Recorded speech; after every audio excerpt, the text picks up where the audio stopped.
So, let's begin. Let's begin. Let's begin. Without further ado.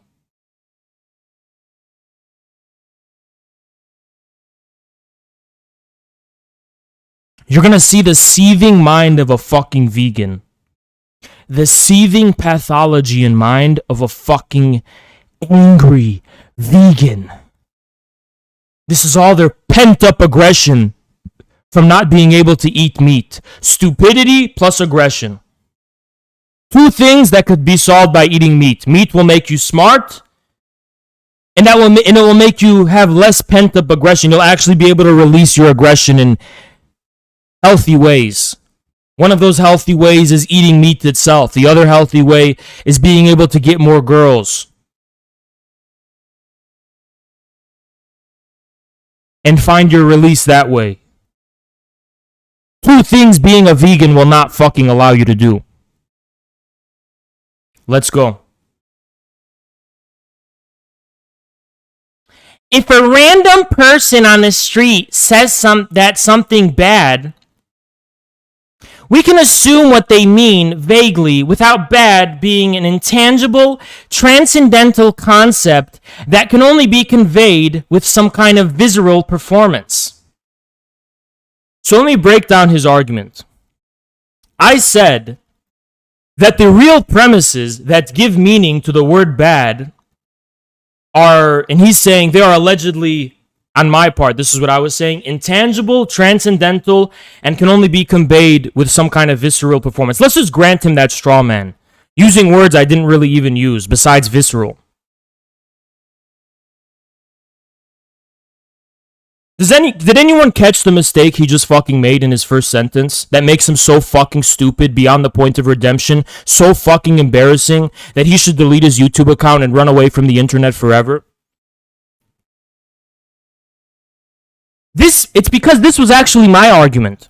When someone uses the word bad, you can actually assume what they mean without consciously engaging with the real material premises of that meaning. That was my argument. He is trying to shift the burden of making a big deal out of the word bad onto me, when it was Ask Yourself who was making a big deal over the use of the word bad. I was the one arguing that Ask Yourself should be able to understand what bad means without me having to explain the intangible, transcendental concepts that require some kind of visceral performance. I was the one fucking saying that, actually. Ask Yourself made me explain to him that the real premises of the meaning and all of the web of associations that account for the wealth of uses of the word bad would take a lot of brain power to explain consciously and explicitly. And most human beings don't do that, they just do it. And here's why I accuse this person of psychosis. Because he doesn't understand that there's a discontinuity between the real premises of the meaning of a word and the meaning of the word taken at the point of conscious articulation. Now, what does that mean?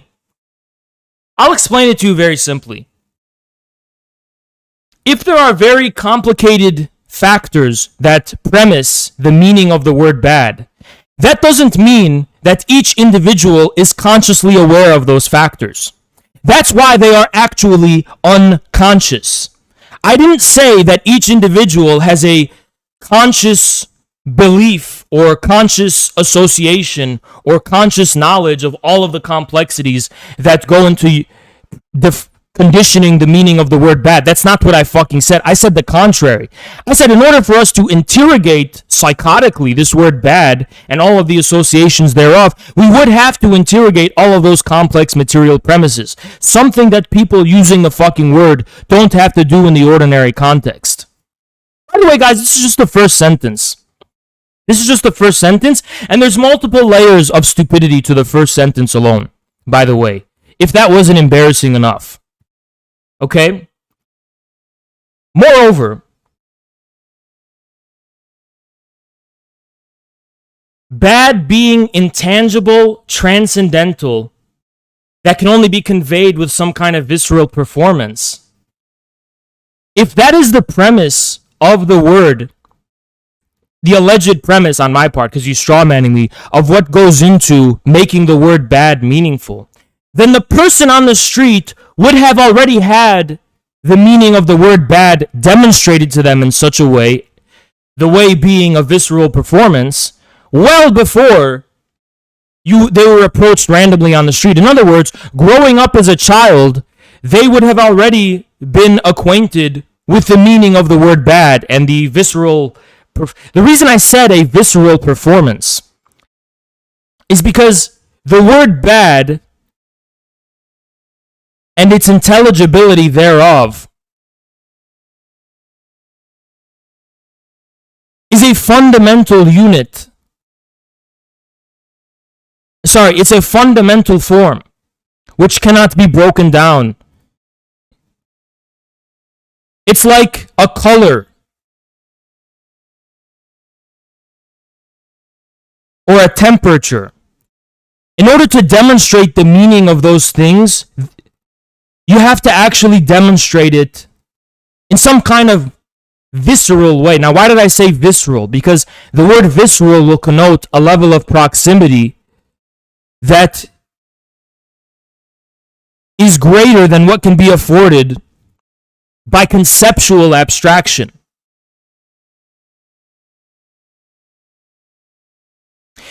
Now, if all of that went over your head, I'm going to simplify it for you. What he is saying is akin to someone saying,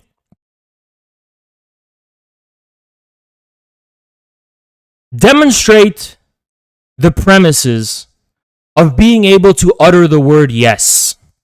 Simple, right?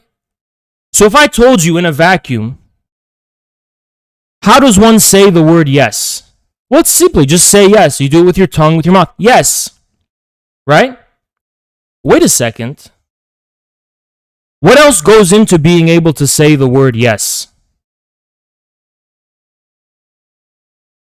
Human anatomy, your physiology, your brain. We don't even know how that fucking works.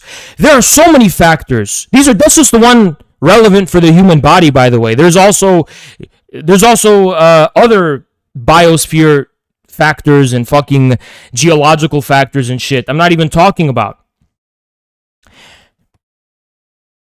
The dishonesty lies in him saying, oh, you can't even demonstrate how to say yes. But the conditions of demonstrating yes you have given me are in a vacuum because you are trying to elevate this to the status of propositional logic. I would have to literally replicate all of the complexities that go into a being able to utter the word yes. And because I cannot obviously do that in a vacuum, he can go ahead and say, you can't even do something as simple as demonstrate how to say yes. He doesn't understand how stupid he fucking sounds. Like, you can just go ahead and say that, oh, you can't even define the meaning of the word bad. But you can't do it either without arbitrarily isolating one sense of the word bad from the rest of the senses of that same word, which are, by the way, all interconnected. They are all interconnected senses. The same reason why someone says they are good people and someone says this is a bad tire are one and the same. One is a utilitarian type of meaning. The tire does not perform the intended function. The other one has nothing to do with function. It's more ontological. These people are fundamentally good or bad. So beta male, pseudo-intellectual beta male, just from your first sentence alone, I've fucking destroyed you and wrecked you beyond the threshold of redemption. Just from your first sentence alone. Your sentence implies there is no discontinuity between the real conditions of meaning and meaning as it is consciously explicated and articulated. But there is a discontinuity.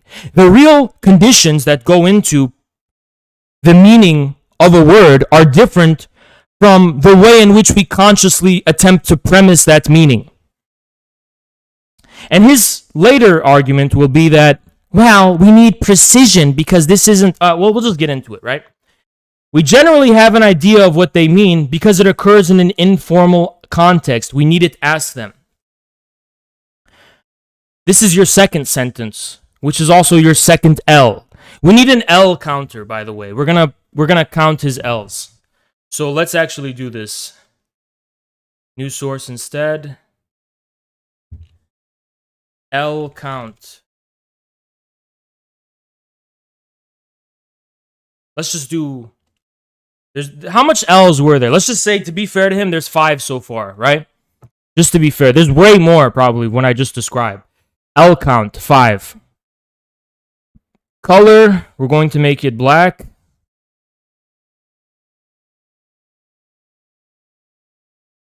L count 5. He's got 5 L's so far. Count the L's, guys, by the way, as we go on. Okay? From the first sentence alone, we have 5 L's. At least 5 L's. I'm being generous. I didn't even count all of them. By the way, this is just assuming he only wrote that first sentence. Like, we don't really know how much more stupid this sentence is going to be in context as we continue. If he just wrote that sentence, he had 5 L's for free. 5 L's for free. Okay? Second one. We have an idea of what they mean because it occurs in an informal context. We needn't ask them. That begs the question, why? What justifies a context being informal versus formal? How could a context possibly be informal rather than formal? How can you justify that discontinuity and that difference? And was that discontinuity not the very object of my argument in the first place? You're trying to create a sharp division between a formal context and an informal context, despite that they're using the same words. And you claim, or I can infer, that you're coming from a perspective of analytical philosophy, which is where Ask Yourself was coming from. Well, analytical philosophy is the very field that coined the term ordinary language philosophy. And the basic idea of ordinary language philosophy is that the words that are used in philosophy and the ones that are used in informal contexts are actually the same words. The same words. Bad does not suddenly have a different meaning just because it's being used in a formal context, actually. So the context being formal or informal is completely irrelevant. But you still have yet to justify why it is in an informal context you needn't ask them. If you can have an idea of what they mean in an informal context, why wouldn't you have to ask them? That's 2 L's I can count. So let's go to the properties. Let's add the 2 L's. 7 L's so far from the first 2 sentences. Let's continue. I'm going to upload this too, by the way. I'm just going to show you the anatomy of a seething pseudo-intellectual fucking moron who thinks they're actually making some kind of point. Whether or not AY would infer what that person means in that context is irrelevant to his inquiry in this interaction. But you didn't actually pick up what I said, okay? There's a few prongs to this third sentence that need to be broken down that are so fucking stupid and embarrassing beyond the fucking threshold of redemption. The first one is that if you actually listen to the argument, I was trying to explain to AY that he would not conceptually infer what that person means in context. And if he did, he is a very abnormal human being. Because most human beings who do not engage in conceptual criticism or philosophy know what the word means in context without having to infer anything at a conceptual level. They are able to infer it at an intuitive and unconscious level, which is, by the way, the actual content and source that could possibly justify your first sentence. The common sense fact that most people know what bad means without even having to fucking think. So it's not a matter of what he would infer in context. It's a matter of the fact that if we deny that the meaning of words are beyond conscious reflection at some kind of level, human communication and language is not possible. I don't know if I should get into this argument now or I'll do it later. So we'll put that on the back burner, because it's going to be more relevant to one of the later stupid arguments we're going to see. Okay? B, it is not irrelevant to his inquiry in this interaction because the object of the debate was actually not about the nature of the word bad. The object of the debate was whether vegans are bad. If I possess some kind of special view of what bad or good means, the only relevance that will have will be borne out by actually debating about the content of why vegans are good or bad people. It is actually not relevant whatsoever what my special view, whether conscious or unconscious, of what bad is. And this is what I tried to explain. So yes, pointing out that he should be able to continue the debate without pressing me on what I mean by bad is relevant. He should have been able to debate me about whether vegans are good or bad without having to fucking ask me what bad means. He should have actually thrown himself into debating about the content of good and bad. And I'm going to have to repeat myself again because he's going to say some stupid shit I have to say again. But I'll actually explain why. So, when we actually imperil the content of our differing conceptions of good and bad by means of debate, it may become evident that the only consistent thread of rationality behind my accusation of vegans being bad, and moreover my moral semantic in general, is my personal preferences that may be true or may not be true. But it is actually not relevant for purposes of establishing the premises with which to begin for a debate. Because I'm not debating about moral semantics. I'm debating about whether vegans are good or bad. Whether we will conclude with the view that according to his personal preferences, this could not possibly be the case is irrelevant. But what makes this even more fucking stupid is that to restrict the scope of what bad means to against my personal preferences is completely arbitrary. There's no reason to do that because it wouldn't be able to exhaust the breadth and the diversity with which this word is used. Bad is used in many different contexts and in many different ways, and it's still actually the same word. It doesn't subtly become a different word just because it's used in a different way. Actually, the wealth of ways in which the use of the word good and bad are used are actually what define the words overall. Not some kind of pre-established sentence arbitrarily contrived for purposes of propositional logic. So you're putting the cart before the horse and getting things backwards.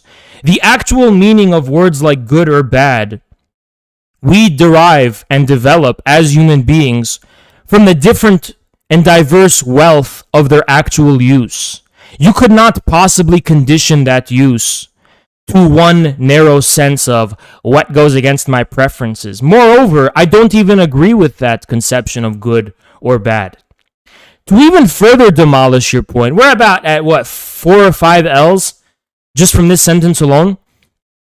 To even further demolish your point, I even ask yourself if he's asking me for some kind of ethical or moral system with which I will disclose what it is I consider the good or bad to be. But he didn't actually bite. He completely ignored that question and talked about why he's asking for what I mean about bad specifically.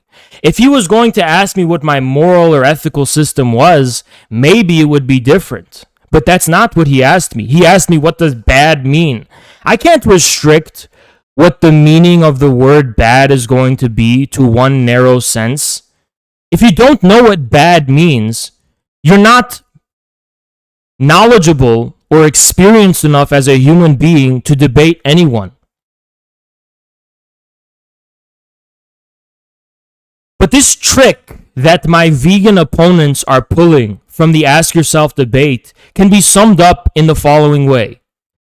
They are trying to trick you, the audience, with the following, under the pretext of the following contradiction that they're not actually being honest about.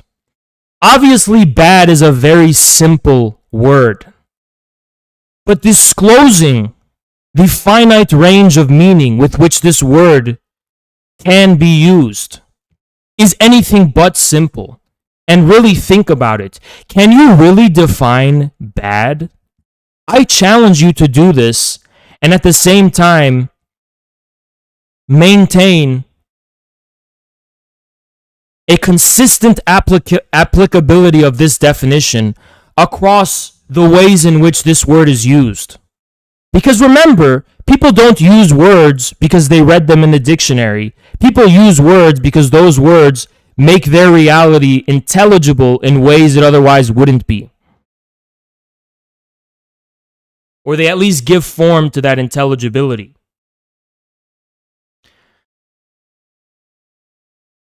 That's about 6. I'll be generous, 6. I think 7, but I'll be generous, 6. So let's add. 13. 13 L's. You are being asked what you mean by bad in the context of a debate because it is not an informal context. Whether it's a formal or informal context doesn't actually matter because A, the content of the debate does not consist in what the word bad means. The debate may reveal differing conceptions of good or bad that are irreconcilable, but that can only be concluded from an actual debate as to their real content. So what that means for your tiny peanut brain is that if he, for example, thinks vegans are good, I think they are bad. The debate is about why. It's not about our differing conceptions of good or bad. It's about why we have the conceptions we do. If he ends it with, I just think bad is everything against my preferences, he is just disclosing his unwillingness to debate about the content. Because his restriction of the word bad to anything that goes against his preferences doesn't actually exhaust the breadth of the meaning of this word.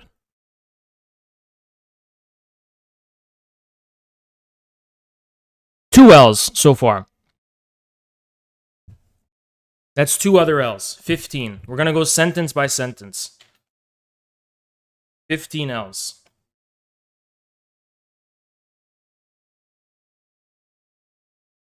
It is a recorded debate, one which you asked for, and your interlocutor seeks a clear representation of the positions on the table. You're right. It is a recorded debate that I asked for.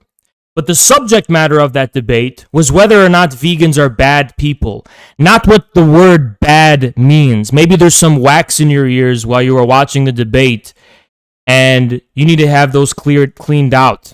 Because it sounds like you didn't actually hear what I said was going to be the topic of the debate.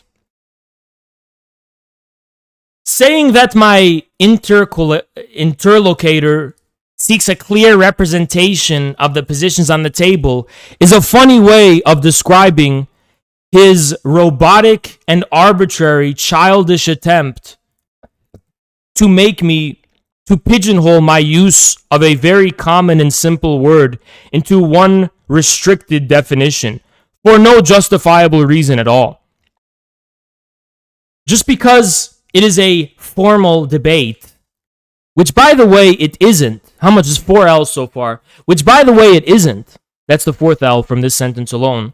It's not a, I never actually said it was going to be a formal debate. We're going to get into that more too, by the way. But even if it was, In a formal debate, you don't actually have to define every single word you use. Why is it that only bad was what I had to define? Why didn't I also have to define every other word used? And why shouldn't I have pressed him to define every single word he uses? But the sorry truth is, 5 L's so far, the sorry truth is, the buck eventually has to stop somewhere. You can describe the words you're using with other and substitute those words with as many words as you want. But the buck has to stop somewhere where both parties acknowledge that they know what they both mean and end it there. His demand that I clarify what the word bad means betrays an inability to comprehend language at a reasonable level that is to be expected of another human being. He is therefore ill-equipped to debate about anything, as far as I'm concerned. The content of the position on the table was not the meaning of the word good or bad. It was whether or not vegans were good or bad. 8 L's. 23 L's so far.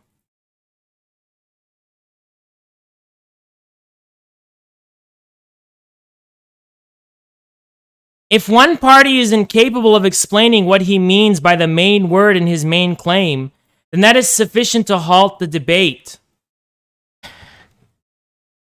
The main word in my main claim is not the actual... You played a trick. You're trying to make it seem like the main or operative word in the claim is the same as the content of the claim. The content of the claim is that vegans are bad. Not that bad has a special or restricted meaning that is in need of being clarified. Whatever special, what it is that I mean by bad, and what it is that he means by bad, is only something that could actually be clarified in the debate about why we think they're good or bad. It's not something you have to begin the debate with. Moreover, it's not something you should begin the debate with. If he's not willing to debate about whether vegans are good or bad, he should just say so.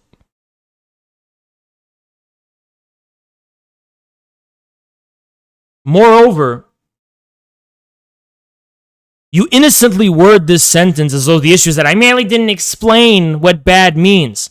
But that assumes he doesn't know what bad means. But as I've explained, every fucking human being, and the formal or informal context doesn't matter according to your own ordinary language philosophy, bad means what bad means. It is not in need of explication. It is fundamental enough for it to be an intelligible that words can only relate to by means of metonymy. In other words, the actual content of good and bad will never actually be encapsulated in one formal way. It is a fundamental discontinuity in our reality that requires us to have words like good or bad. This is in contrast to other words which may be able to be explicated by using other words in their stead or to explain them. This is a word that is not in need of explication any more than words like hot or cold are. Moreover,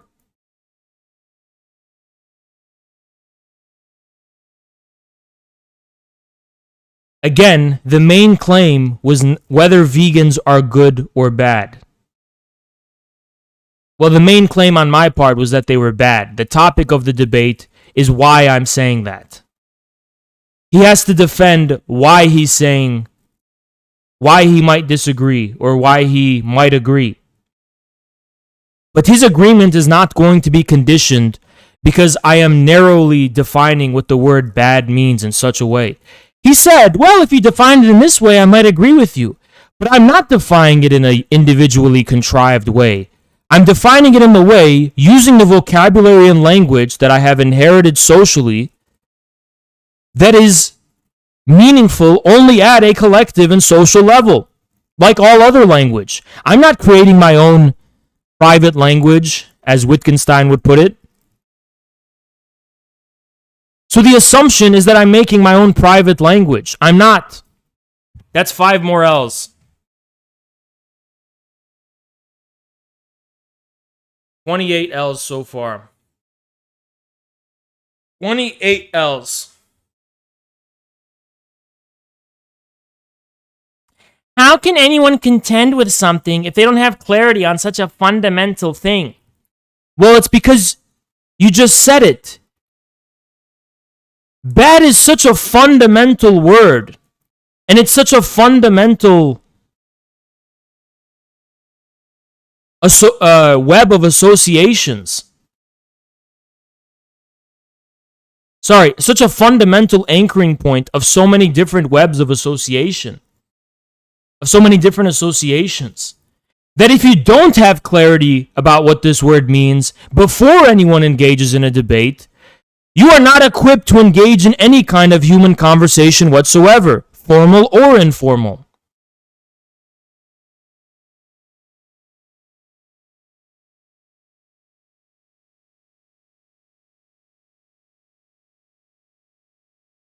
Let me think if I'm going to unleash more arguments for this sentence or I'm going to save them.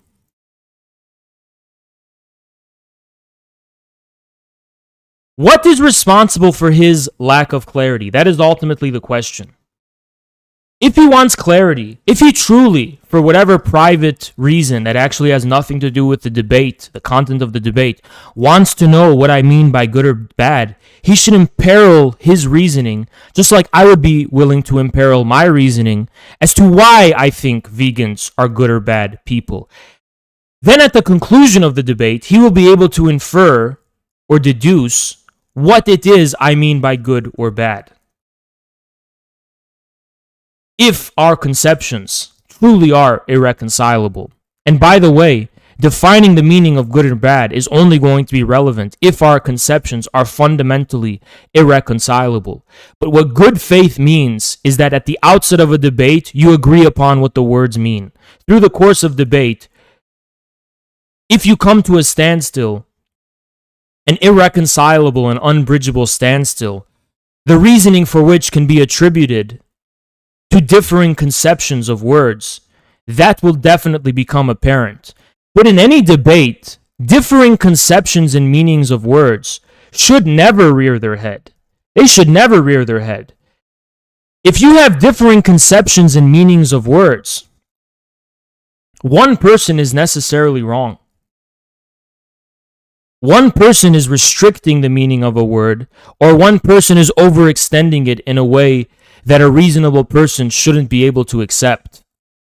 Once again, this dipshit is committing the fallacy of assuming private language is the domain of debate, when his own ordinary language philosophy that comes from analytic philosophy and which is almost universally accepted by analytic philosophers prohibits the use of private language divorced from ordinary language if the content and subject matter is relating to things of this world, like vegans. Maybe when you're talking about mathematics in this experimental setting, you can call GRU, you can have the gray and blue comp, whatever the fuck that random, whoever that guy said. You can do that. But when I'm saying something like vegans are bad, yeah, you have to agree upon what the words mean. And if there's some kind of misunderstanding about what words mean, the aim is to find words that mean the same thing. So actually, this is really interesting. If there is an irreconcilability in the meaning of words, the goal of any debate would be to substitute those words with words that actually do contain a common meaning between both parties, just so you can get the point across. For ergo, if I'm using a word that someone disapproves of, I will try to find the word that connotes and means the thing that I'm trying to convey in terms of their sense.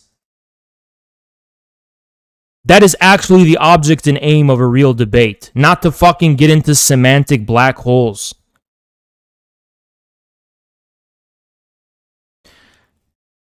Four more L's.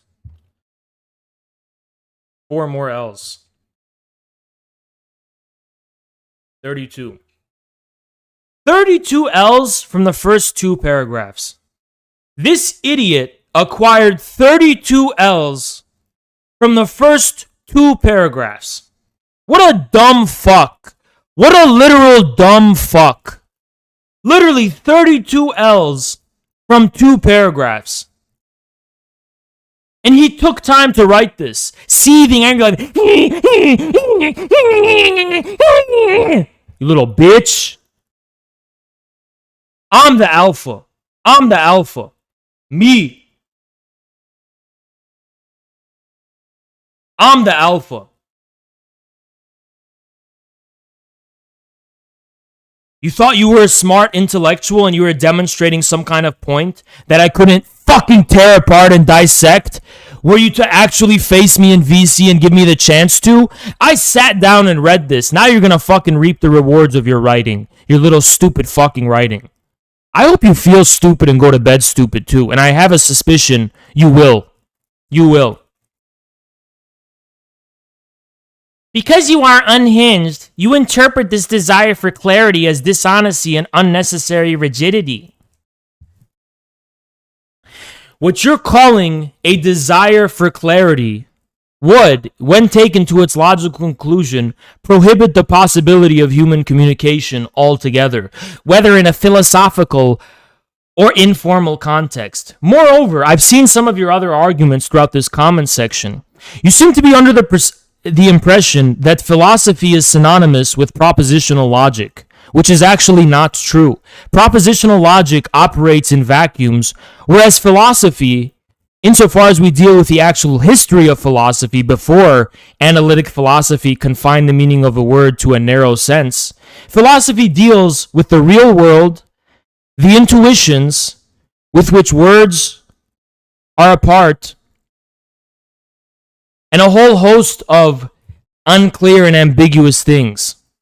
This idea that philosophy only deals with precision, taken in the sense of absolute formal consistency, because right, precision is an ambiguous word. What he's talking about is formal precision. This would actually make philosophy altogether impossible and make it a form of some kind of technical science, like mathematics. And that's actually what analytic philosophers did. They turned philosophy, or confused philosophy, with a technical science and a technical paradigm. Technical paradigms, like architecture, the example you used, differs from philosophy because philosophy deals with conceptual thought. But concepts could not possibly be taken in a vacuum in the way that the variables of abstract logic are. Concepts are endowed with all of the intuitive associations and all of the whatever mythical bullshit, the woo-woo fairy dust that analytical philosophers accuse of continental people. Concepts are endowed with the burden of containing all of those things. If you read the history of philosophy before the Bertrand Russell idiots spawned and changed the meaning of the word in the Anglo-Saxon speaking world, you will find that philosophy is rife with references to very ambiguous associations that may even have only had meaning within the context. Philosophers before analytic philosophy make use of poetry, make use of ironies and literary catchisms and so on and so on.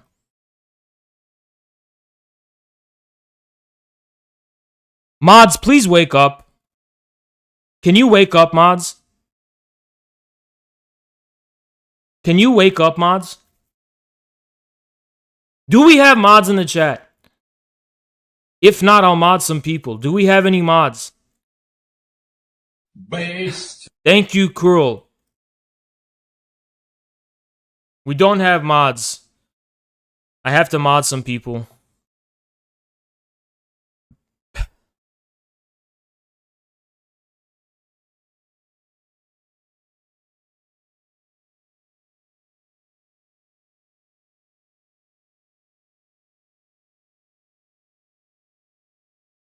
Class 232, you want to... Oh, Black Lenin, yeah. Black Lenin, 1918. Class 232, I'm modding you. There you go, 2 new mods.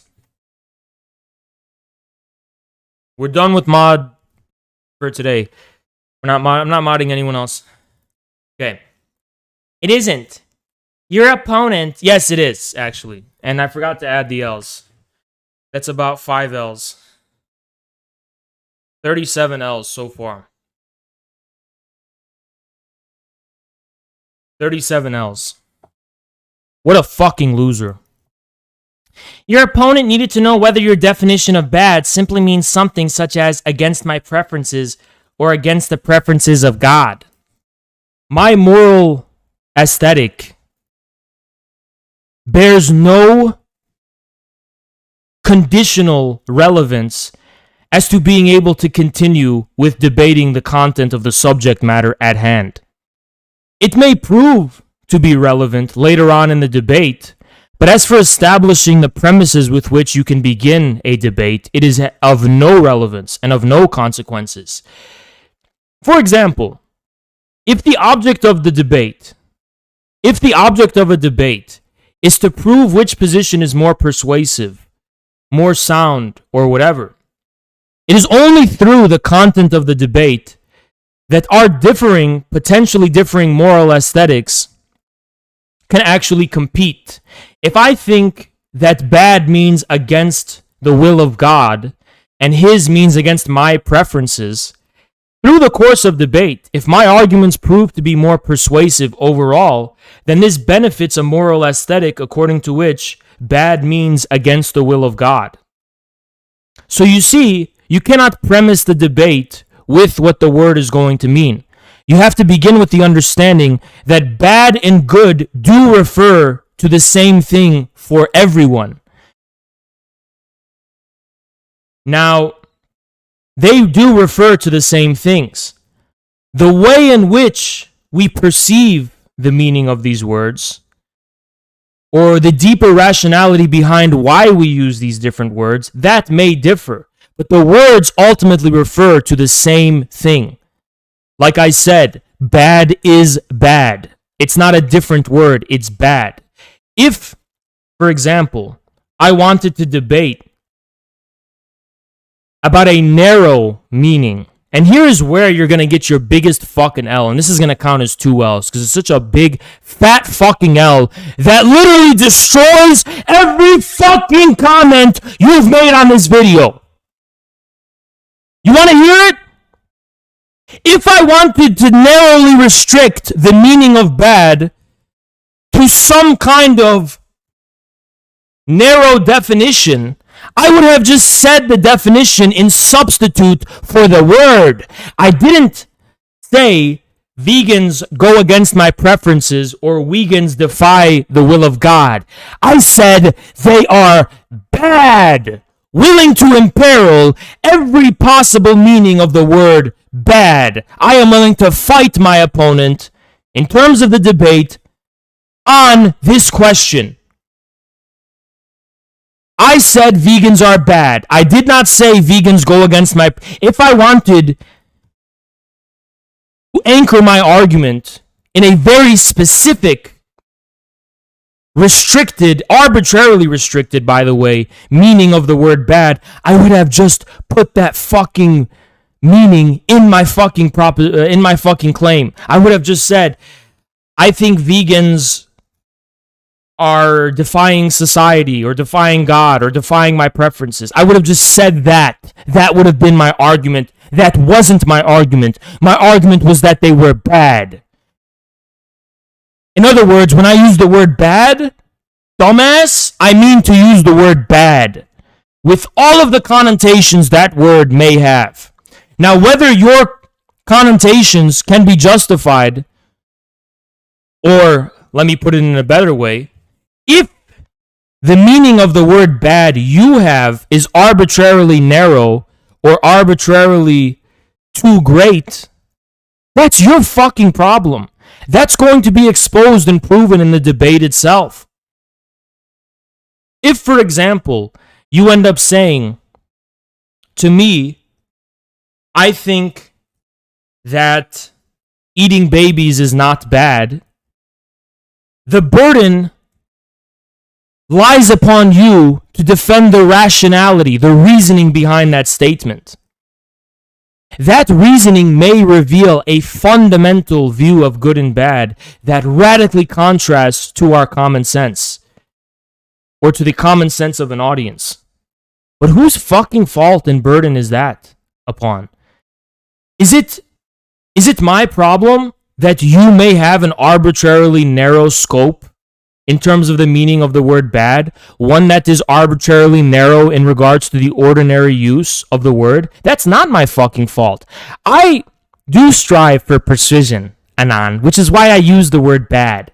If I wanted to mean something else, I would have just said that. I mean bad. Bad is a fundamental. Bad is a fundamental unit, in a sense, of thought. It's a fundamental intelligible of thought. Okay? Not a unit. It's a fundamental intelligible of thought.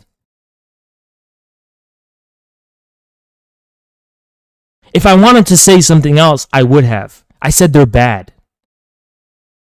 Okay? Now you could ask, for example, good or bad for whom? You could ask, why do you think vegans are bad? What justifies that? Those are great questions to ask after I come in and say vegans are bad. Saying bad for whom? Bad in what context? Bad why? What's your reasoning? That's actually how you would facilitate a real fucking debate instead of running away like a fucking pussy because you're too fucking scared to actually debate about the subject and the content of the debate. Is there a debate tonight? Yes, there's probably going to be multiple. It's going to be ugly tonight. Okay, guys, we're more than halfway through, and I'm going to lob on some more L's.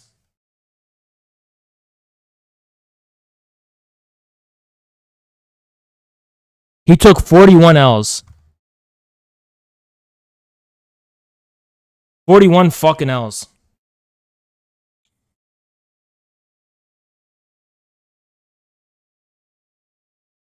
Do you believe someone's actions can degrade them below the level of a human? Yeah, writing this can definitely do that. I definitely think that. You have an infantile claim which has zero substance and only exists as superficial and semantic. Maybe that's because it was going to be the subject matter that was going to be subject to debate. And maybe it would have been elaborated upon and given substance if it was actually debated. But he didn't want to debate my infantile claim.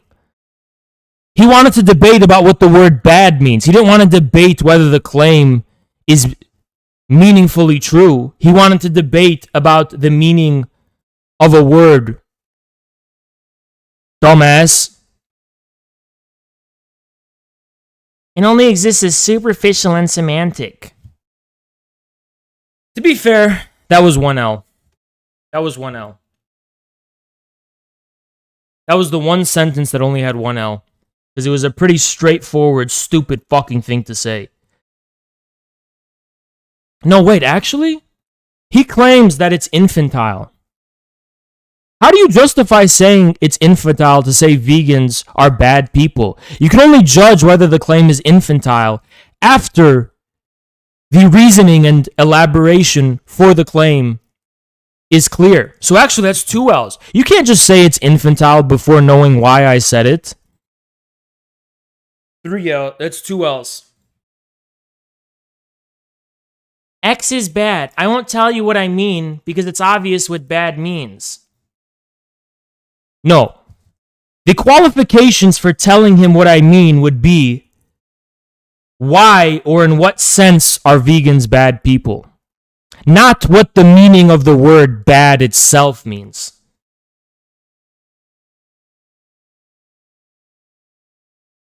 The issue here is not that I wasn't disclosing what I meant by saying vegans are bad people, but that I wasn't willing to arbitrarily restrict the actual meaning of the word bad, even for purposes of debate, because I wasn't interested in engaging in some kind of intellectual pseudo-intellectual masturbation about propositional logic, which has nothing to do with the real world. I was interested in debating the meat and potatoes about whether vegans are good or bad people. 2 L's. 45 L's so far.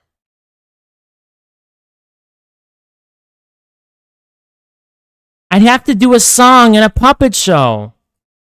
Yeah, the reason I said that is because the wealth of associations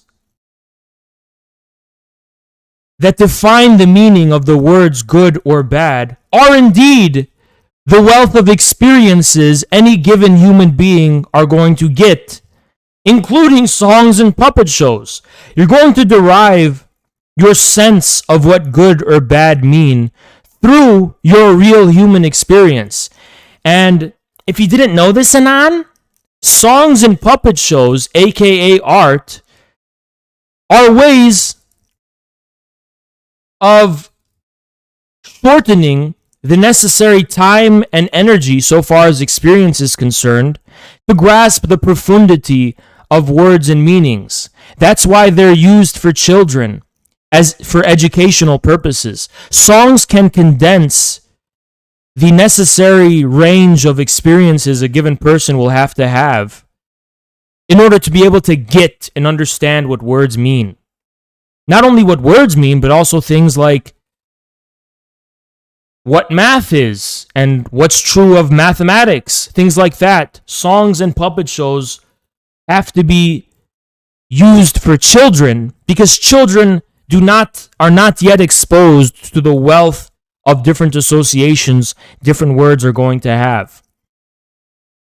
So yes, me saying I have to sing him a song and do a puppet show was revealing how fucking immature and childish he was, as though I literally have to be a kindergarten teacher to teach him. The color blue looks like this. The color red looks like this. This is good. This is bad. Like, you know what I mean?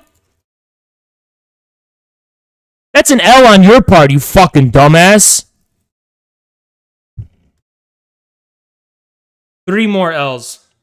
48. Oh, you can't debate that proposition? First of all, the assumption that I was making a proposition in the sense of analytic philosophy or propositional logic is a fucking lie. I was making a statement. Vegans are bad people.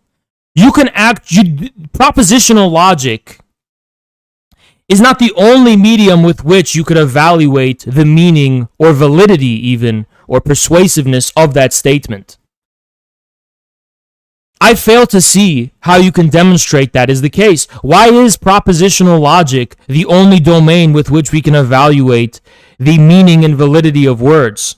Because, here's what this idiot will probably say, it's only within a rigorous, formalistic setting that we can arrive at absolute certainty of validity. Well, you dumbass, you don't actually know what the analytic philosophers themselves were saying. They were not saying that this is the only domain of truth proper. They were saying that given certain axioms, given basically axioms like the law of identity, that A is A, given the assumption of pure formal consistency, we can arrive at interesting insights. And the same is true for mathematics as well. You begin with the truism of quantity, but just from the quantity, just from simple things like 1 equals 1, you can arrive at a wealth of very interesting insights. That is different from saying that absolute formal consistency is the only fucking medium of truth. That is a statement that is so radically at odds with the meaning of the word truth across the history of humanity that I personally believe anyone who thinks that needs to be put in a mental institution and watched 24/7. Because taken to its conclusion, you could arrive at a lot of ugly consequences. The truth is that truth, so far as human beings is concerned, is anything but identical with formal consistency. Truth for human beings, as proven by the literary wealth of humanity, including the history of religion. Truth lies in a radical unity of opposites, a radical discontinuity in the fabric of being that disallows form from being the same as its content. That, my friend, is what actually gives meaning to words like truth. We say something is true only insofar as it extends beyond the threshold of further explication and describability. That is true. Means it is real enough for it to not be able to be reduced to what's coming out of my mouth and what's being given form with my tongue. That is truth. Fucking dumbass. You're dishonest, computer. Yeah, and you're proof that vegans are losing touch with their humanity and becoming indistinguishable from computers. 4 L's so far. 52. I have to remember to keep up. 52. I'd rather be a computer than whatever you're supposed to be. And what's that? A fucking alpha male? One of the most handsome males in the political scene? Someone who's a billion times more intelligent, more aggressive, more rigorous, and more exact than you'll ever be in your whole fucking life? That's 10 L's. That's 10 L's. What he just said, you'd rather be a computer than be me? Really? A human being? A real fucking human being who knows the meaning of human happiness? Something you'll never fucking have because you're a fucking loser? You're a miserable fucking loser who will never see the light of day in their whole fucking life? Really? You will never have my vigor, my vitality, which I get in part from eating meat. You will never have what I fucking have. Your cock will never be as big as mine. You will never have what I fucking have. I'm gonna give you 10 L's just for saying that. What a fucking mega L. Fucking mega L. 62. 62 L's so far. 62 L's so far. Absolute mega L. Mega L. Okay, guys, we're almost done. We covered all this ground so far.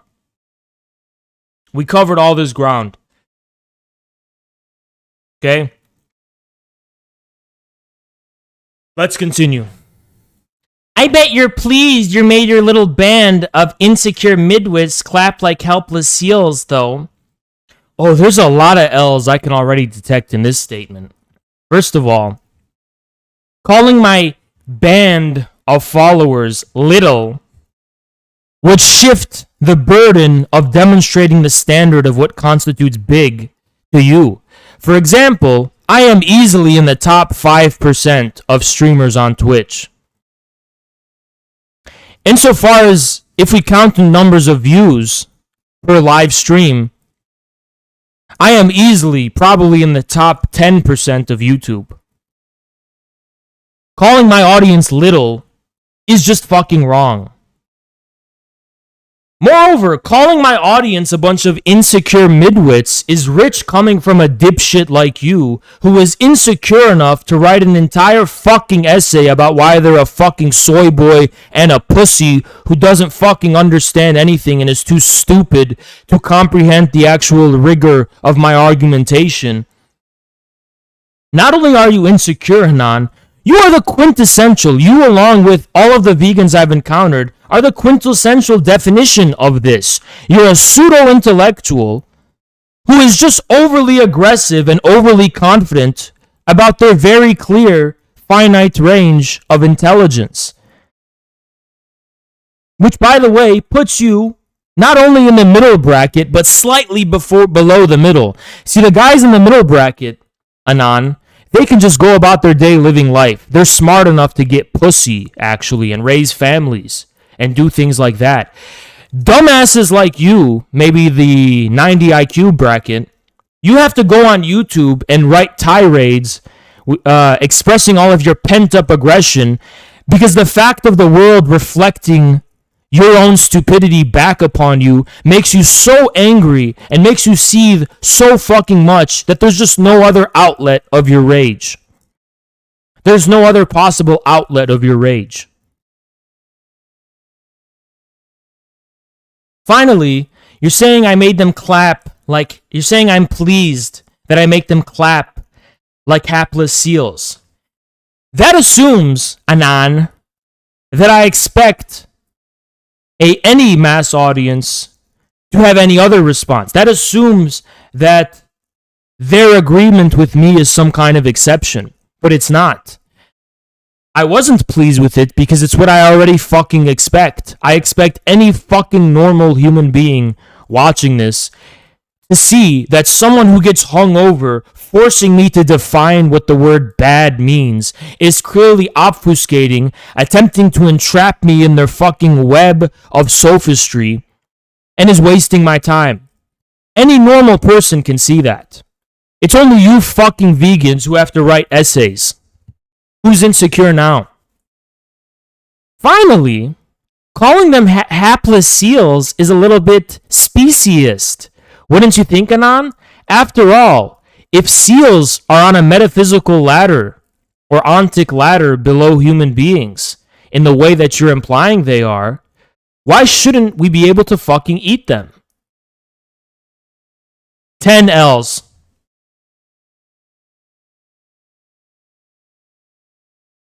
Fucking dumbass. Such a contemptible ghoul. Calling people ghouls is just an attempt to make it seem like you have an extensive range of vocabulary, when in fact, you are exactly what you just described here. You're a fucking pseudo-intellectual 90 IQ dumbass who read too much dictionaries and goes out of their way in life to try and sound smart.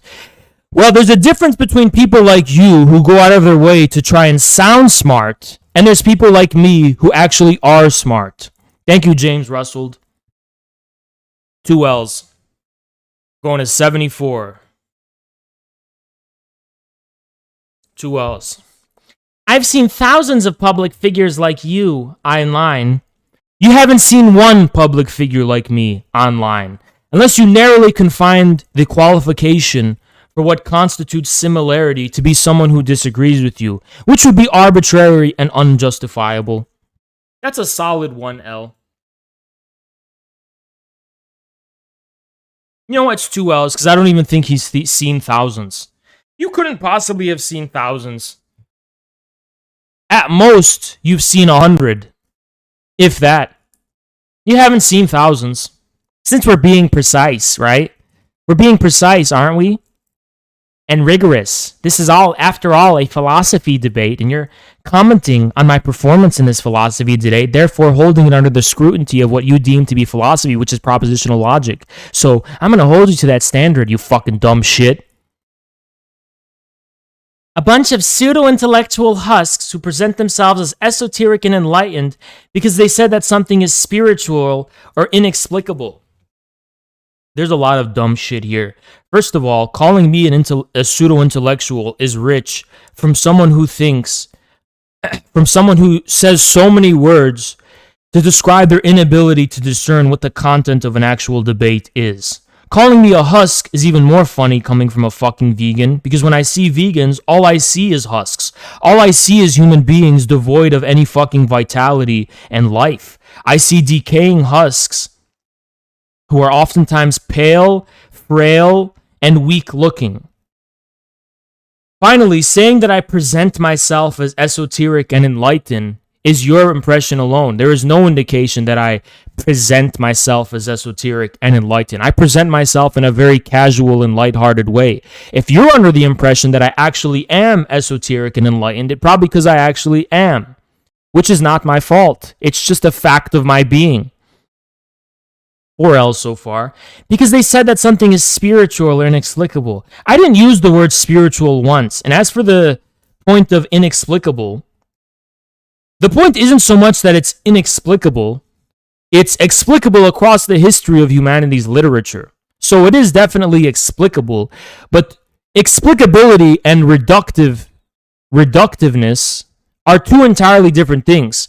Explaining something and reducing something are entirely different things.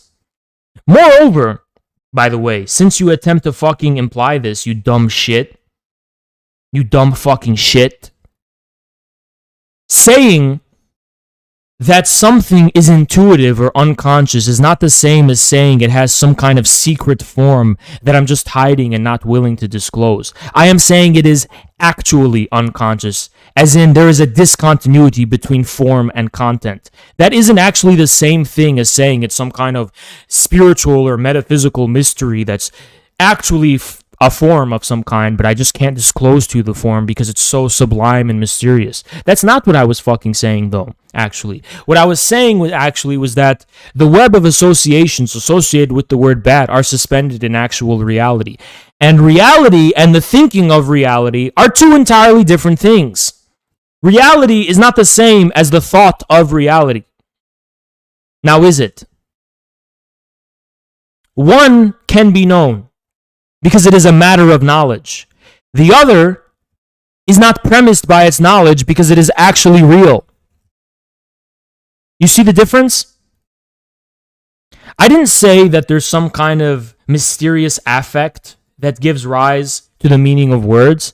I said that there are fundamental discontinuities in reality that require words to make things intelligible, or at least give form to the intelligibility of things.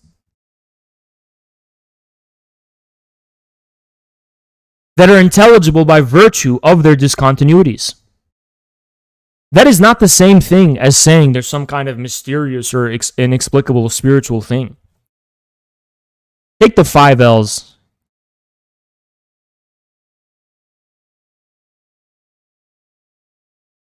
By the way, chat, have you ever seen someone so thoroughly, systematically, and methodically destroy a comment before? Have you ever seen that? I'm the only fucking one who does that. Have you ever seen someone do this?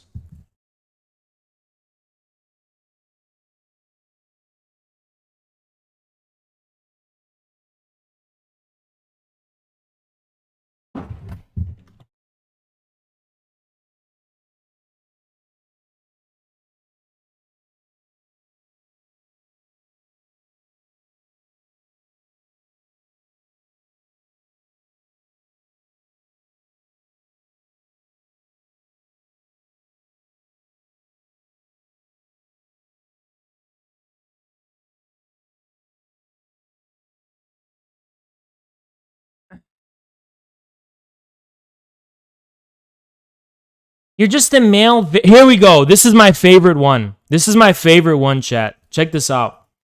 Check this out. This is my favorite fucking one. I love this one so much. Ready? You're just like the male variant of those women who... Now we got it. We got it. Guys, we got him. Here we go. Now we have the key to the riddle. We've solved everything here. You're just the male variant of those women who believe in astrology and that rocks have energy. What did we just discover? We discovered a frustrated male. There's a word for this, by the way. A frustrated male, loser beta male, who every reasonable woman flees from at the sight of and has a lot of pent-up aggression, pent-up regression, and pent-up frustration and resentment at the fact that they can't get any pussy.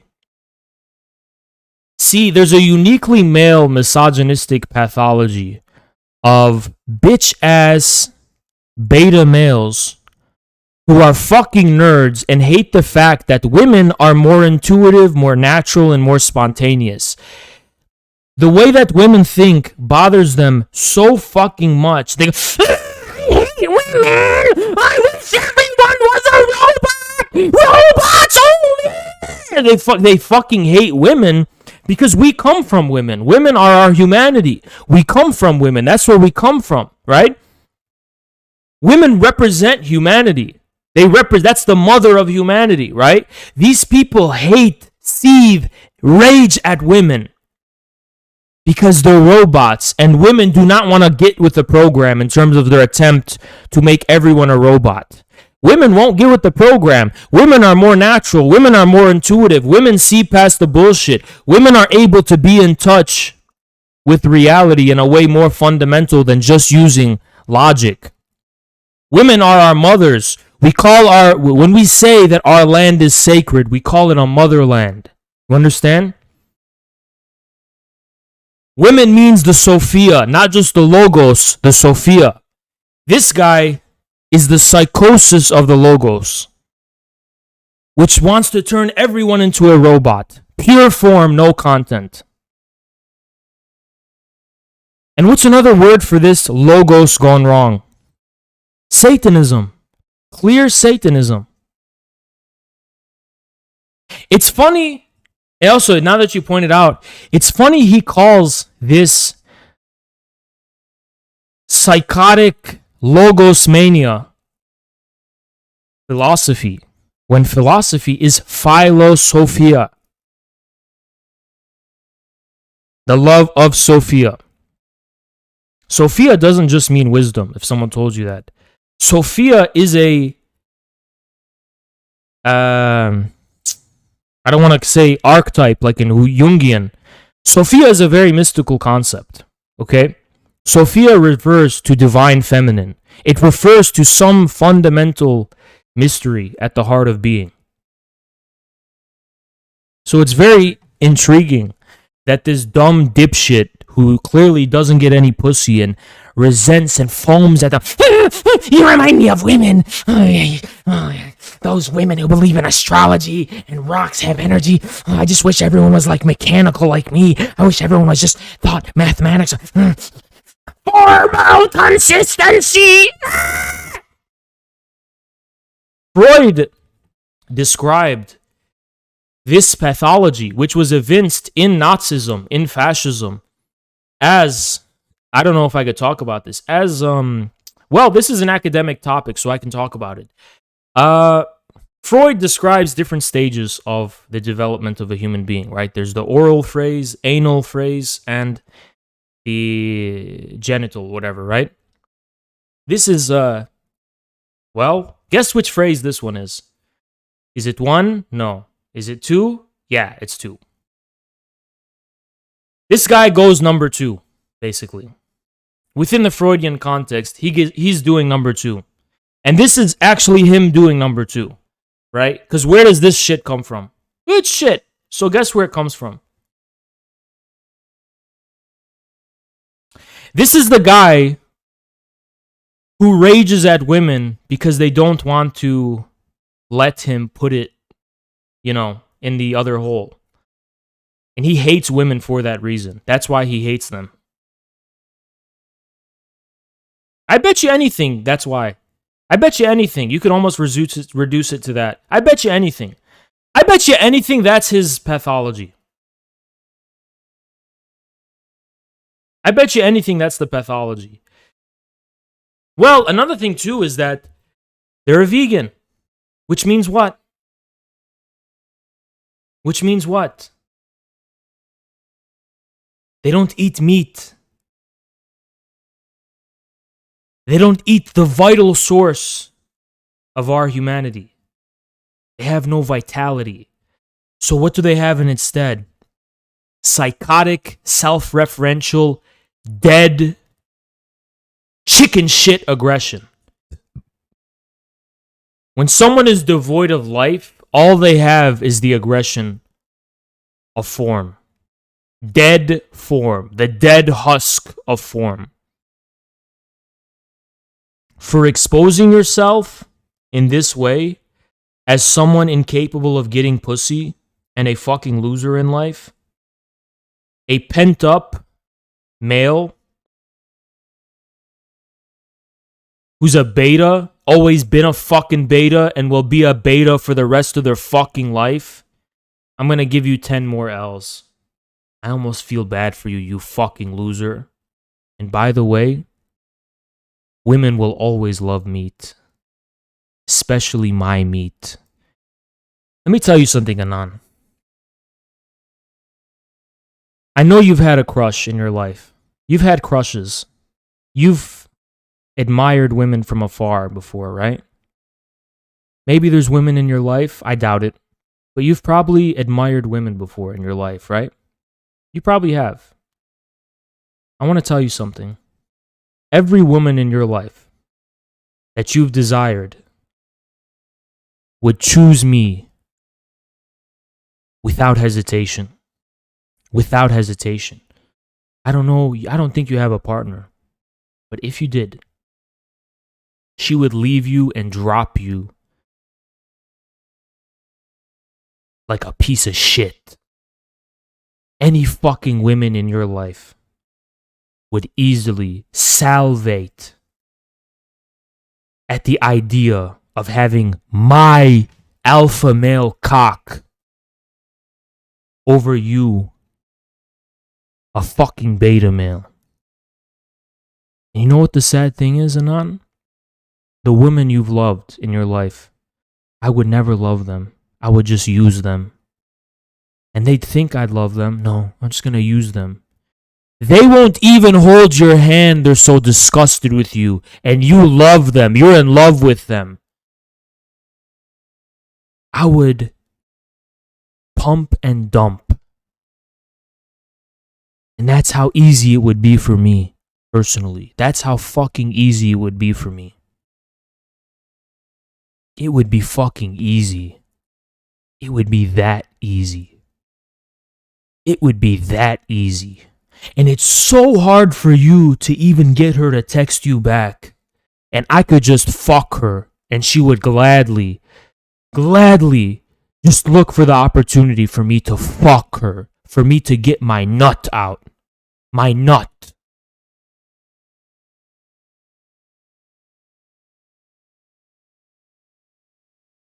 That's where we stand. That's how much of a fucking loser you are in life. You fucking loser. 10 more L's.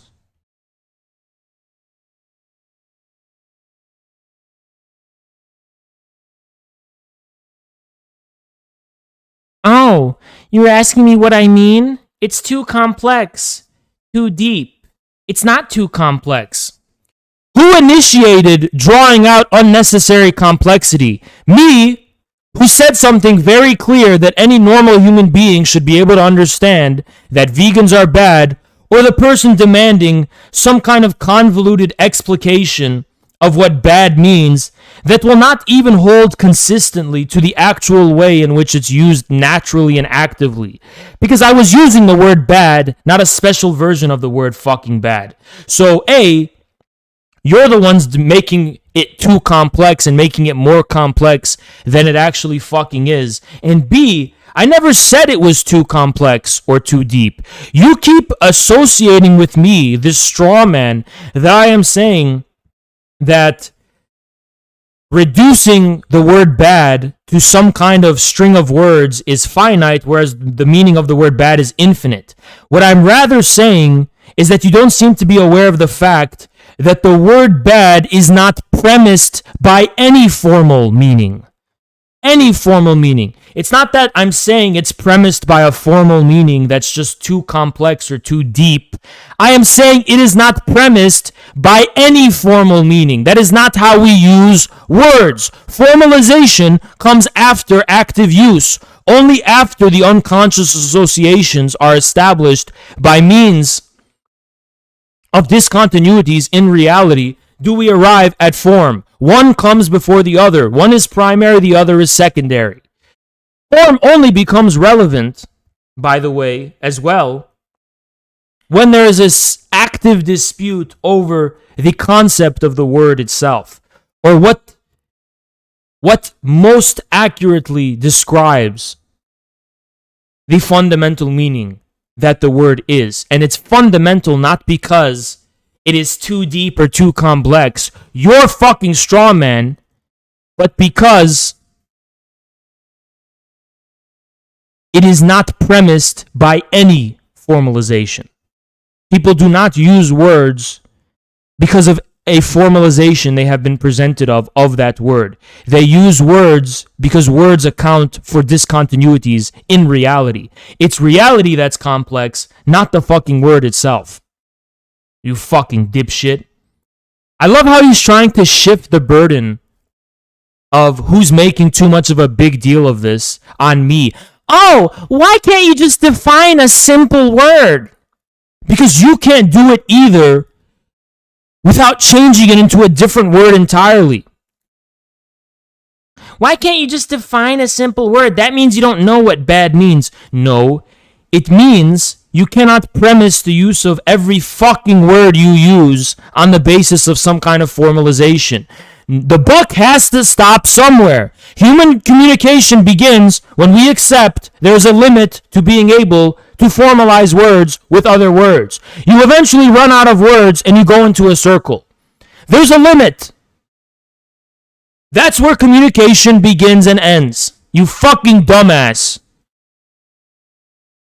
Plenty of people can define, very simply, what they mean by bad. Yes, and the qualifications for defining what you mean by bad are talking about the content of the reasoning of why you're using it. For example, why do I think vegans are bad? That will reveal what I mean by bad insofar as it is part of the claim being forwarded. This is what you don't fucking understand. You don't actually define what you mean by bad by talking about what you think directly bad means, but by using bad in a way and justifying why you're using that word through the content itself. You fucking dumbass. You just have a 107 IQ and think that any... Alright, by the way, that was 8 L's. 99. You have a 107 IQ, and you look, the dumbass one first L, he believes in IQ, already debunked by Nassim Nicholas Taleb.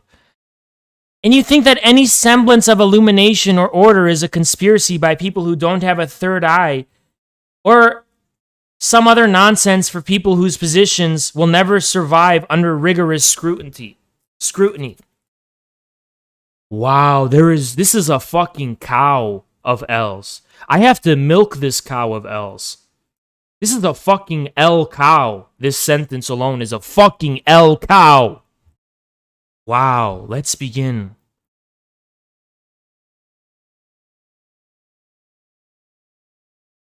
Any semblance of illumination or order is not the same as the demand for formally defining the meaning of the word bad when the content of the debate is not about differing conceptions of bad, but rather an incidental detail of the debate. If he were to ask me why I'm saying vegans are bad, I would have gladly obliged such a question. That would indeed constitute the minimal semblance of illumination or order you're talking about. So no, any semblance of illumination or order is not the same thing as absolute logical consistency, which is only relevant for working with computers and not dealing with subject matters relevant to human beings and human life and reality. 3 L's. Moreover, is a conspiracy by people who don't have a third eye or some other nonsense calling the basic level of human intuition, which is an absolute condition and premise of being able to communicate in the first place, and I will gladly call your bluff in this regard, because again, the buck stops somewhere. According to you, you have a third eye, because in this fucking tirade alone, there are a bunch of fucking words that could not possibly be fucking premised by their formalization. There's two reasons for why such a request is so fucking beyond the threshold of stupidity. The first one, obviously people would not actively be able to use words if they had to premise the meaning of those words by the active and conscious contemplation of their meaning. That's a simple reason. But if that were not bad enough, it's not even the only reason. The reason is because the meaning those words actually have is discontinuous with any meaning whatsoever you will develop consciously in your head by means of conscious reflection and explication. There will always be a discontinuity, not just a discontinuity in terms of their content, but a temporal discontinuity. You somehow manage to be able to find things intelligible before you can define them. That's what I'm talking about. There is an objective discontinuity between those two. You're calling that some kind of mystical stuff about the third eye, when what I'm saying is actually very clear when subjected to the standard of rigorous scrutiny. It's just that you are too stupid and unintelligent to be able to do that.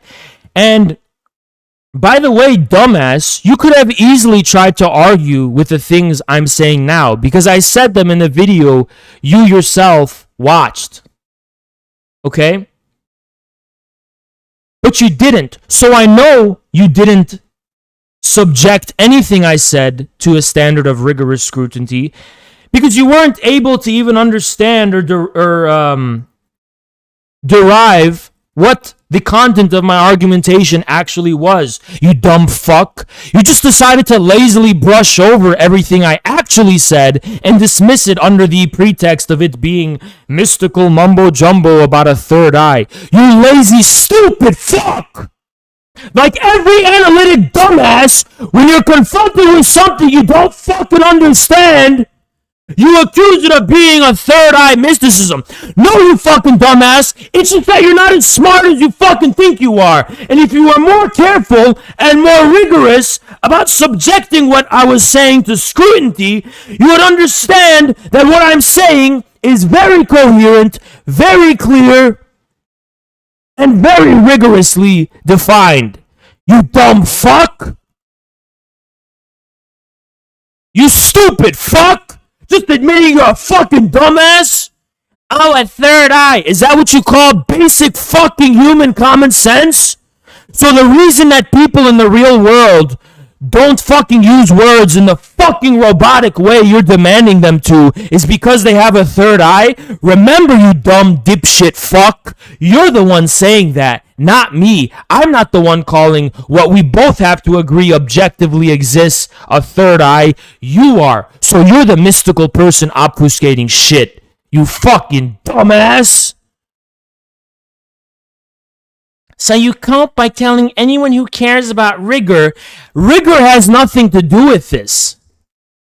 Rigor has nothing to do with this. If I were to define what I mean by the word bad in terms of my preferences, I would be lying, because that's not what I mean. If I intended to say that, I would have fucking said that.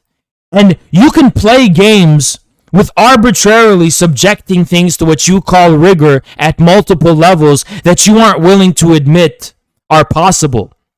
For example, why would saying it's against my preferences be a standard of rigorous, enough of a standard to be subjected to rigorous scrutiny? Why can't I just say, what do you mean by preferences?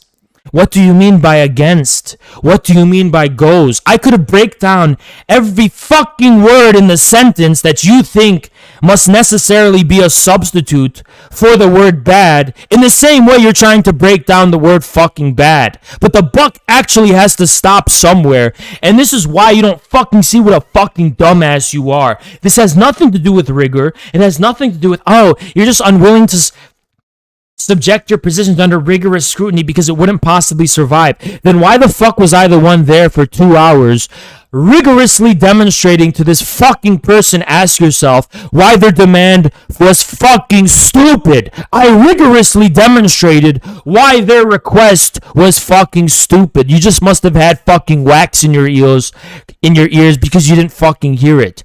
But I know you heard this one, Anon. I know you're probably even watching it now. I know you're probably even watching it now, you fucking dumbass. So now you must at least be introduced to the fucking depths of your stupidity. You must feel like such a stupid shit. You must literally feel like such a stupid shit. You must literally feel so stupid right now. Your qualifications for rigor are arbitrary. I could fucking change the standards and qualifications for rigor and say the same dumb shit that you just typed. I could type the same thing and say, well, because you won't exactly define what the words against, my, preferences, and so on mean. Look, imagine if you ask someone to define my. What is really you? You have to define that metaphysically and go through a lot of bullshit, even to define my and I. Fucking Fichte wrote books fucking talking about I and what that means. Imagine if I fucking subjected him to that standard. You pick and choose which words you want to subject to rigor. Now don't you? You fucking dumbass.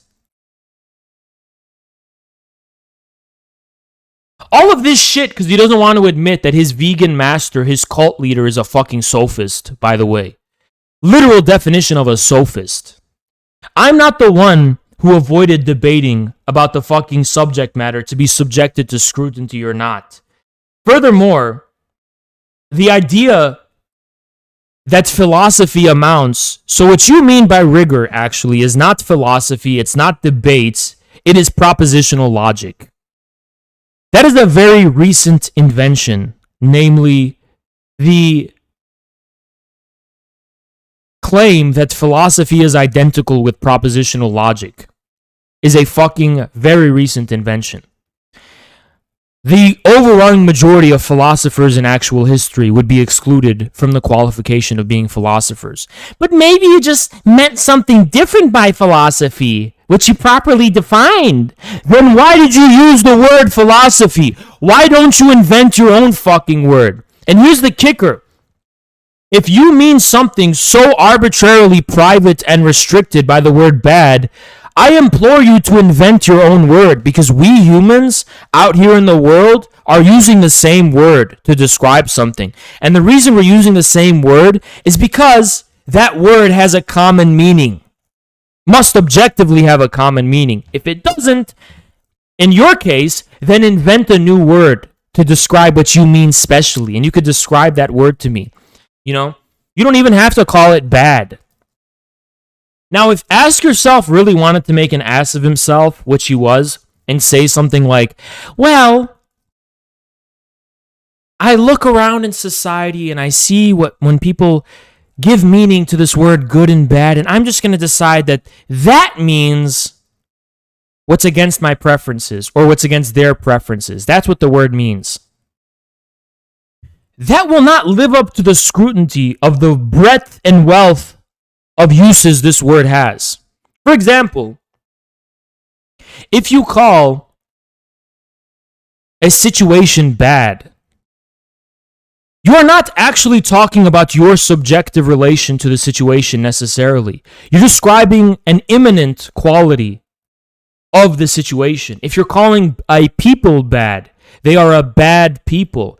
It isn't simply because they're violating your preferences. That's a secondary matter. Primarily, you are describing an imminent quality of those people. Whereas if you were saying you can also say they are a bad people and mean it in the sense of they aren't a useful people for you. So there's two ways, right? You could say they are a bad people in the sense of and kind of ontic claim about their very being. They are bad. Or you could mean they are a bad people in the sense that they don't fulfill the goal you have in mind for what people should be. But if you narrowly and it's the same word, bad, can be used in both ways. It's the same word. It's not a different word just because it's a different context. If I say vegans are bad people, what I actually mean by that can only be revealed in the reasoning, not in a arbitrarily narrow definition of the word bad. Because yes, bad can mean many things, but the content of what it means can only be derived in context, not in isolation. There is no absolute meaning of bad that applies in every fucking context. And what this dumbass was effectively demanding I do is establish a meaning of bad that applies to every context. I just gave you an example of why it could have meanings in different contexts, on a literary level, on a commonsensical level, and so on and so on. Is that what you call rigor? Dumbass? You just don't fucking get what this is about. That they're a liar and a schemer. In context, I called him a liar. First of all, I didn't make any claims about a conspiracy or a scheme. I just said they were being dishonest about the fact that they don't know what I mean by bad. If you are a human being, living in a human world, living in the same reality that all of us other human beings are living in, you do have a sense of what good and bad mean.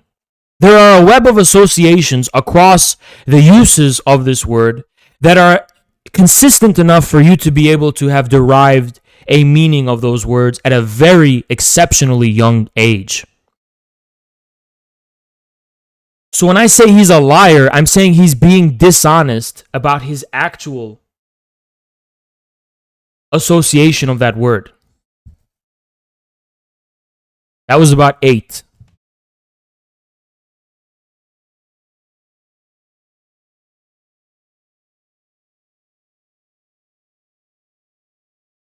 Some people love to claim that everyone who pries into their surface level garbage must be engaging in something nefarious.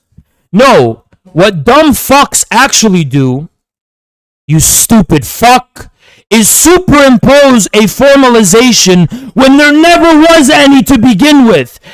If someone in an ordinary context, or even in the context of a debate, says something, and you subject this to the standard of absolute formalization, unless they have somehow consented and agreed, or made it clear that their intention was to argue from the perspective of propositional logic, you have no right to reduce what they're saying on the surface to some kind of formalization, because it's not necessarily premised by form. What robots do to human beings, they look at something you said and say, oh, I'm going to pry into your surface level garbage. Are you doing that? Or are you just superimposing claims the person never said? I never made a pretense to absolute propositional logic. I never made pretense to some kind of technical science of establishing absolute formal consistency, nor am I interested in doing that. Doing so would detach the realm and scope with which I am actually dealing with, the real world and vegans in this world, and elevate it to the status of like mathematics. I'm not interested in talking about math. I'm interested in talking about the real world. So prying into surface level garbage, you're not actually engaging in criticism. What criticism means is interrogating the real premises, by the way, of appearances and surfaces.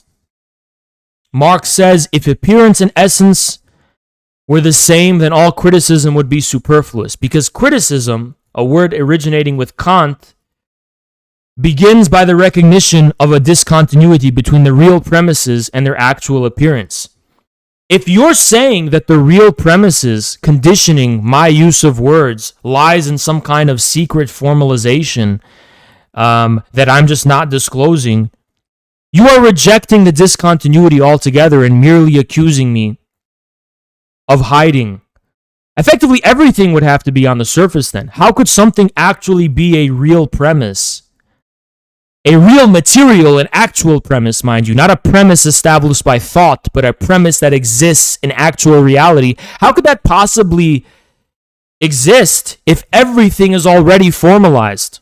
If you can superimpose assumptions about what other people are saying.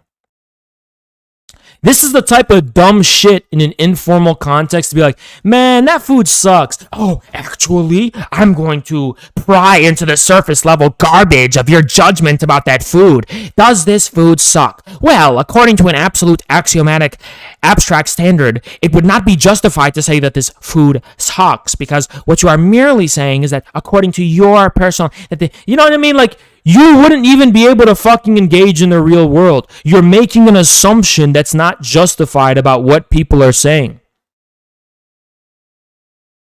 And by the way, when people say this shit sucks, they're not even necessarily saying, oh, I think it sucks. They're actually saying this shit sucks. Now, is that because of their own personal preferences? Maybe. But in terms of the real content of what they're saying, they are not secretly, consciously implying, because of my personal preferences, this shit sucks. If they wanted to say, they'd be like, man, I think this sucks. You know, when people want to make it clear that they're just talking about themselves, they do talk about themselves. When people say shit like, that shit sucks, they're saying it really does suck. Now, you may say, well, that's just because it's your personal preference. And you can argue that. But that's not what they're actually saying. You see the difference, dumb fuck? That's not what they intend to mean. Even if that's the truth, it's not what they intend to mean. You see the difference? But you're not listen, you're such a dumb fuck. You never even... I am like 5 billion steps ahead of your fucking train of thought. You never even got to this summit of thought. You never even listen, I know for a fact you've never considered anything I'm saying right now, because you would have included it in your little paragraph. All of what I'm saying now was evident in the debate with Ask Yourself. You were just too stupid to fucking comprehend it. I know, since you're a seething fucking vegan, you're going to try to argue with anything I say. So if you actually comprehended what I was trying to argue and say, you would have fucking did it in this. You didn't. You're literally a dumb shit. It's not that they're engaging in something nefarious. It's that they're engaging in bad faith. You see the difference? It's not simply that it's a conspiracy or nefarious. That's just some random bullshit you pulled out of your fucking ass. They are engaging in an assumption of formalization that doesn't exist. They are assuming that what people mean to say is something relevant to the level of abstract, absolute, pure logic, which is not actually how human beings use words. When people want to engage in logic as a solitary discipline, they do so. When people want to communicate as human beings, they do so. Logic, or the science of logic, I should say, does not have a fucking monopoly on what things mean. Logic is an attempt to understand reason. It is not the same as reason itself, you dumb shit. Logic will always lag behind reason. Logic will never fully conquer what really is reason. And if you knew the distinction between what reason and logic were, you'd be able to grasp that, you dumb shit. Logic is just your best attempt. It's not the same. You can't treat the best attempt at trying to describe at what something means to what it actually means imminently, so much to the point where you can psychotically impose the fruits of your logic upon reality in the context of ordinary human communication.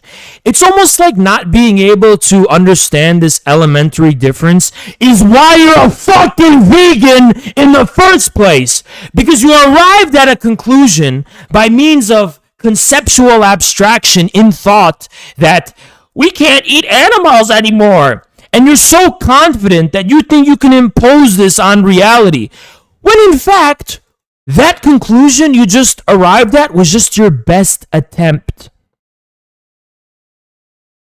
to understand reality and engage in the use of logic. But you treat it as though you've discovered some absolute truth, failing to see your pathetic, minuscule, and frail finitude. No, No, yes. That's what? 6 L's.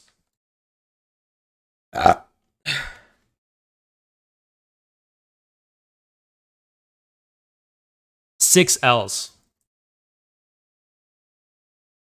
It just looks nefarious to you in the same way a 2-foot tall alien thinks everyone over 4 feet is wearing stilts under their clothes. That would imply that the behavior of treating words as though they are premised by airtight definitions relevant to the domain of propositional logic is something beyond the scope of my ability. No, dumbass. It's not beyond the scope of my capability in the same way that a 4-foot alien is beyond the scope of capability of a 2-foot alien. It's just that I fucking reject it for reasons that are very clear and transparent as shown in the fucking video. And since I argued about it for over 2 hours, it is very clear that I comprehended the reasoning, the logic, and the structure of my opponent's argumentation. It's just that I fucking rejected it for reasons I made very fucking clear, you dumb fuck.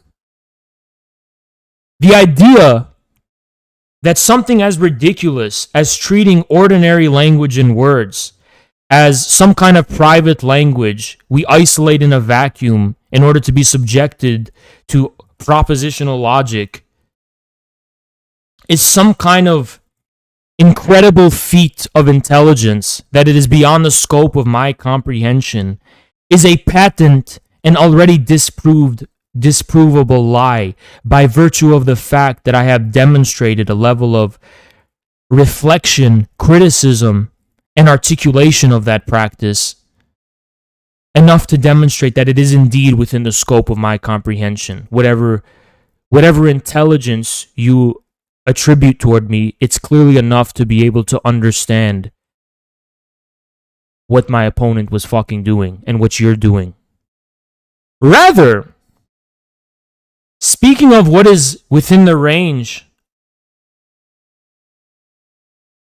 of one's intelligence and abilities,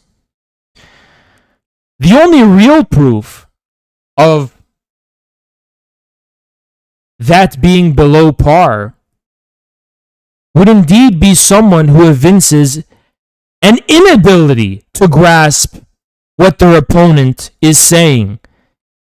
AKA a dumb fuck like you who raked up 113 L's, discounting this sentence, in their fucking tirade, having such a lack of self-awareness about how fucking stupid they sound, and how much all of my arguments flew way past their fucking head.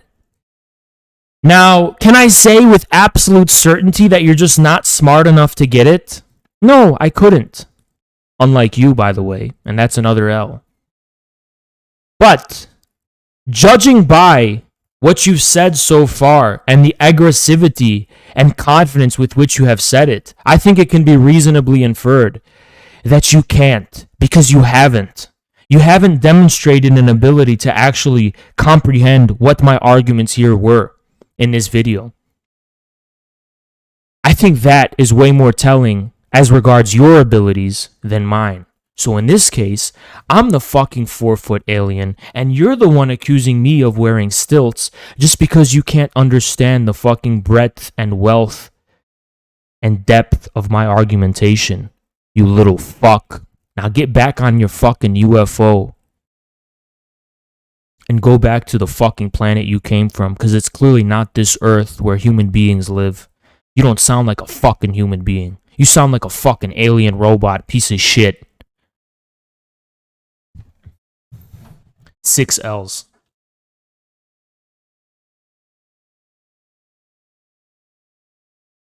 No, you know what? I'm going to add another L, and I'll tell you why.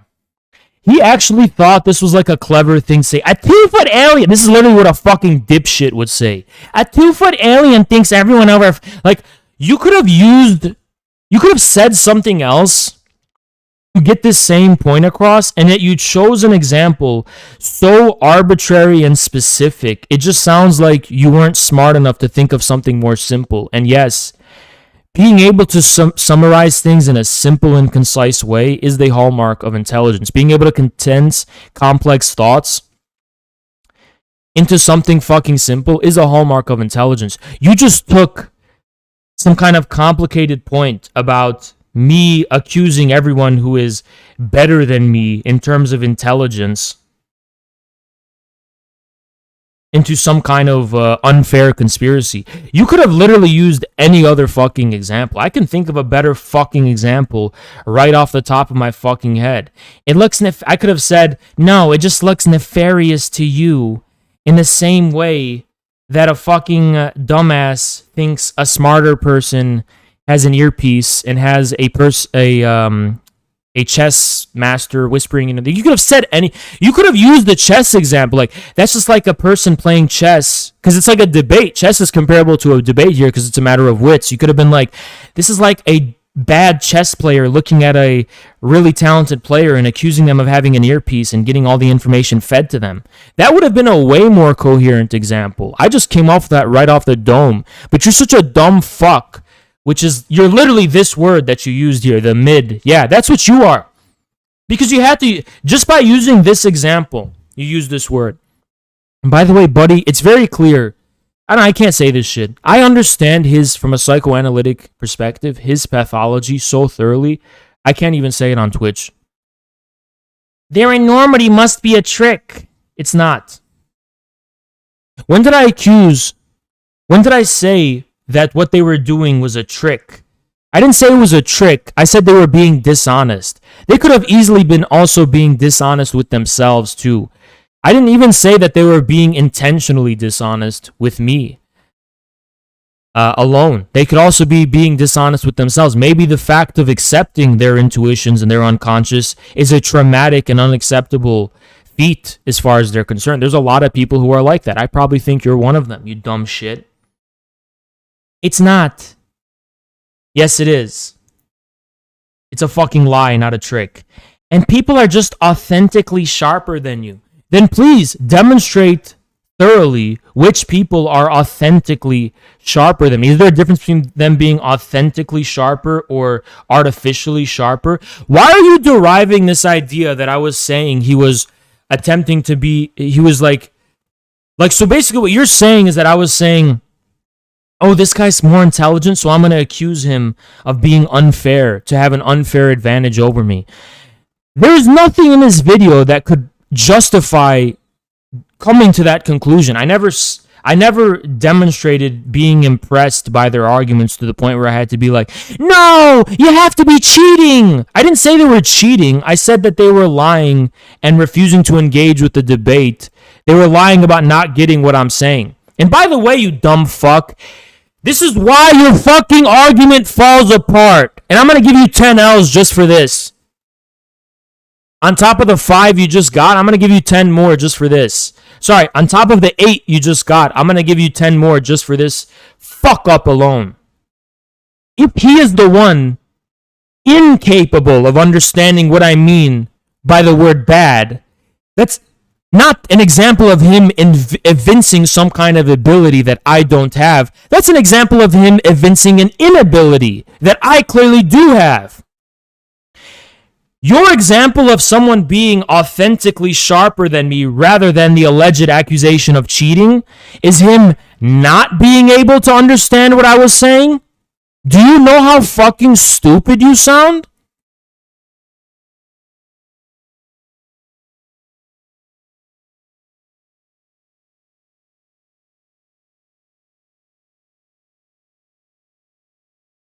$34. No, 37. 137. Okay, there's going to be a bonus round. Because he did this. There's going to be a bonus round. Gonna be a bonus round. So he also had a I'm going to make this quick. It's going to be a bonus round. So here was my response to him. Dear keyboard warrior, I'm going to tear this entire tirade of yours apart on stream tomorrow. You can come and VC via my Discord and defend yourself, or you can silently bear the humiliation I'm about to give you. Good thing you're anonymous. I'd be embarrassed after writing a whole essay about how much I don't know what I'm talking about. By the way, I'm going to be eating meat while doing it. Well, that was the one promise I went back on. But to be fair, I did begin the stream eating lamb. So I guess it does count. Bonus round's not going to take long. Oh no, this is like a bonus round. Some pseudo-esoteric midwit. Why would you call me a pseudo-esoteric midwit when you before called me esoteric? Is there some kind of meaningful difference between pseudo-esoteric and esoteric? After all, this is not an informal context. It's a formal context. We're judging the formal context of a debate. And if you can't judge that from a formal context, why should I care about anything you have to say? Count the L's, guys. That's one L. That's what you are. That's another L, because you're calling me what you actually are and what I proved you just were. Who can't define terms is going to own me online. Actually, saying that I refuse to reduce words to a arbitrary narrow scope and saying I can't define them are two different, entirely different things. I can define what bad means, insofar as I actually imperil the word in its content. For example, by demonstrating the reasoning of why I say vegans are bad, I am in effect defining what bad means. What you're arguing is not that I can't define terms, but that I can't isolate them in a vacuum detached from their actual use from the perspective of the absolute certainty that propositional logic pretends to. So you actually just lied. This is the last one, guys. So that's about 3 L's. So there's 4 L's so far. I am shaking right now. Haha. You clearly are shaking because you wrote another fucking 2 paragraphs. If you weren't shaking, you would have just ignored this and went on with your life. Another L. Haha. You're obviously lying about laughing. I know for a fact you weren't laughing when you typed that. You were fucking enraged as a seething vegan bitch. Another L. 2 L's, so that's 4, 6. You people being the 99% of people living on planet Earth who are not vegans. Another L. 7. Get one shred of micro-eminence in a niche community. I'm going to treat these as the same thing, right? In terms of getting the L's, just to be generous. Calling the absolutely unrivaled fame I have acquired, given the time span that I have been on the internet, micro-eminence, and calling my community niche, given the rapidity and pace with which it has grown, is rather curious. I started streaming on YouTube in January, late January. Started streaming on Twitch in March. My sub count just a few months ago was half what it is now. We're growing at such a rapid pace. What are the qualifications for calling me a niche community? In order for us to be a niche community, we have had to have existed for enough time for it to be proven that we can't grow beyond the numbers of a niche community. You're failing to take into account our rapid pace of growth. You can't call us a niche community because we just started out. Maybe you can call me a niche community in 5 years and I stay the same as I am now. But as far as the scope and the extent of my community's relevance, as well as the extent of my eminence, that has yet to be judged. But given the rate of my growth when I started, you can be rest assured that my presence here is anything but micro-eminent. I'm easily in the top 2% of Twitch streamers. Moreover, if I only acquired a shred of micro-eminence in a niche community, and this is somehow an easy feat, I'm going to make a challenge for you right now. Start your own channel, and I will give you 2 months or 3 months, to be generous, to get half of my viewers. Asking you to get my viewers now is obviously too much to ask. Not half. I want you to average 50 viewers 3 months from now. I'll give you 3 months to average 50 viewers. So for perspective, within the first month of me streaming, I was averaging 80. Or I think 100. I think 100, yeah. So I am giving you 3 months to average 50 views and to get 1,000 subs. Sorry, that's too much. 250 subs. That's what I'm giving you. 3 months, 250 subs, and 50 average views. Since it's so easy to get to the position I'm in, you should easily be able to replicate it yourself. Oh, what's wrong? You're gonna make an excuse? That's what I thought, you fucking pussy. I'm anything but micro-eminent or in a niche community. And turn into grandiose little despots. Despotism is the rule by force, not by reason. By both the qualifications of force and reason, I have dominated you. I'm not just a despot, I'm your intellectual superior. And I've just proven that. 9 L's so far. And my client clearly hit a raw nerve of yours. Admittedly, your comment did annoy the shit out of me. Only because it's one of the only comments that's ever been commented on my channel that was written with so much effort, so much malice, and so much stupidity to top it all off that I thought that I wanted to personally remind you who the alpha male here is and how fucking stupid you actually are. If anything, my response is a form of pity. I pity the fact that you are so fucking stupid and at the same time unaware. I'm giving you the awareness that I think you sorely and badly need. You're not a smart person. You're a dumb fuck who types before they think. Thank you, chat. $10. Why Dios? Appreciate you, chat. Thank you so much. Since you aren't responding to other people like this, that's another L, so that's 10 L's.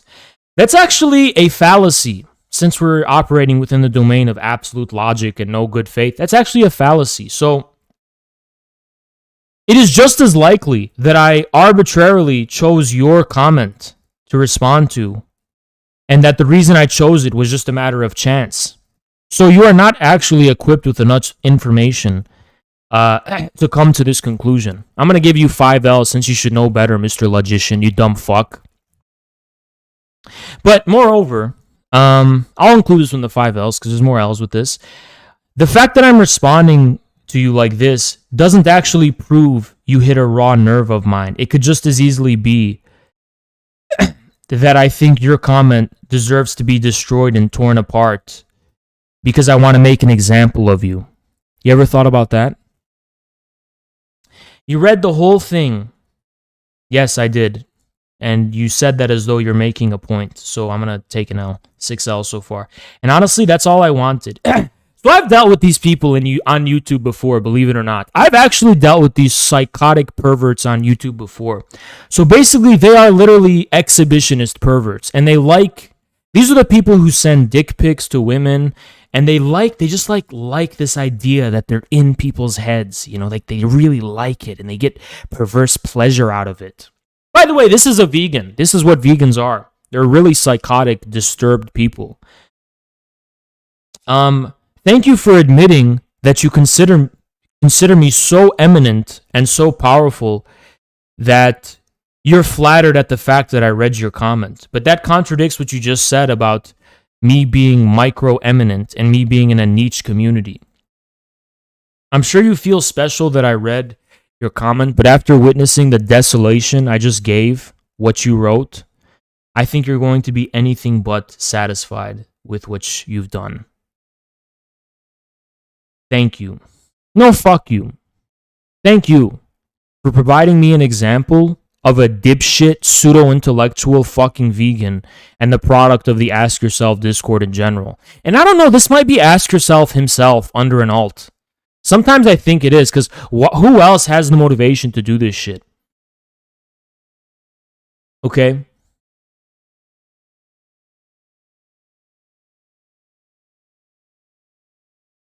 I forgot how much L's were racked up, so I'm just going to give 10.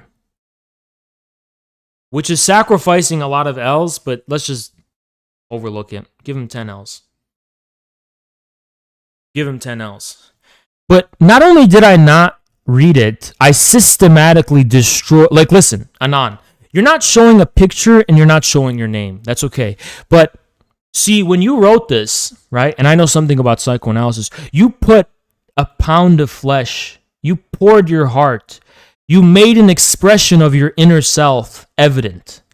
I tore that to pieces, and I know for a fact it has shattered your ego. Your ego is destroyed. This is full of your sweat, your effort, your inner being, your inner intention, your soul, and I tore it apart. I tore it apart like a fucking lion tears apart their prey. I tore it apart like a lion tears apart their fucking prey. That is fucking pathetic.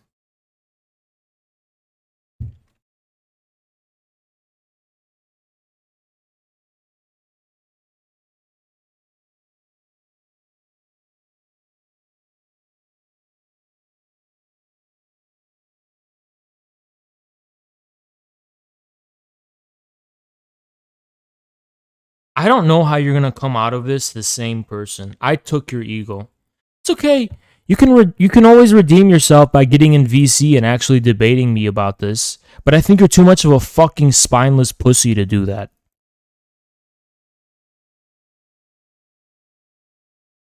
Or you can silently bear the humiliation I'm going to give you. Do you think this affects me in any way? I absolutely do think it affects you. Otherwise, you wouldn't have taken the time to not only write these paragraphs, but to write this. You clearly have an express intention. You clearly have demonstrated the intention of getting your last word in. The problem is that with the medium I'm working with now, I've shifted the sphere with which you can get your last word. Sure, you could write 10 pages responding to this, but no one's going to Jennifer_scene donated $150. $150 for 150 L's.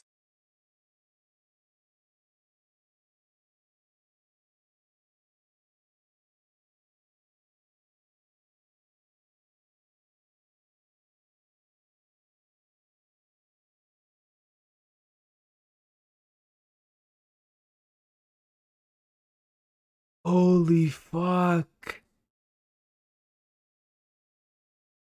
Jennifer with the 150. What the fuck?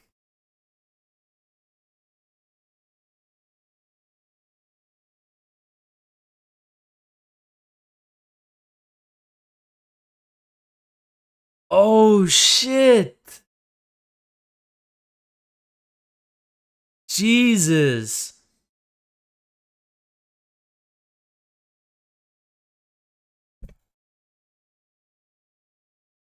I don't know what to say. I'm speechless. Oh, fuck. Oh, it's getting to 150. It's already almost at 150, right? It's at 147 right now. So yeah, let me just finish this. It clearly does affect you, okay? It clearly does affect you because throughout this entire comment section, I've noticed a pattern with you because I've seen your types before. You really are trying to get your last word in. Don't worry, because I'm going to give you a 24-hour window to agree to eventually debate me in VC on our Discord. If you don't do this, you're going to be banned from the channel. Meaning there would be a decisive victory for meat eaters and you lose.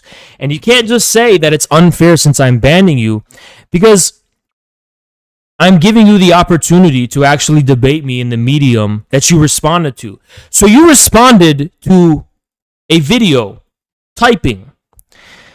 Typing clearly takes considerably more effort than speaking. Takes more time and effort, especially on my part when I'm a fucking streamer. If you responded via typing and I never made the intention of proposing anything or proposing an argument via typing, then logically speaking, it follows that in order to respond to me and declare any kind of victory, you have to use your voice. You can't type. Because I didn't type anything. The thing you're responding to was a video where I was using my voice, and I responded to this shit using my voice. Now the ball is in your court. And it was also a generosity, because I could have just deleted this shit because you're too much of a fucking...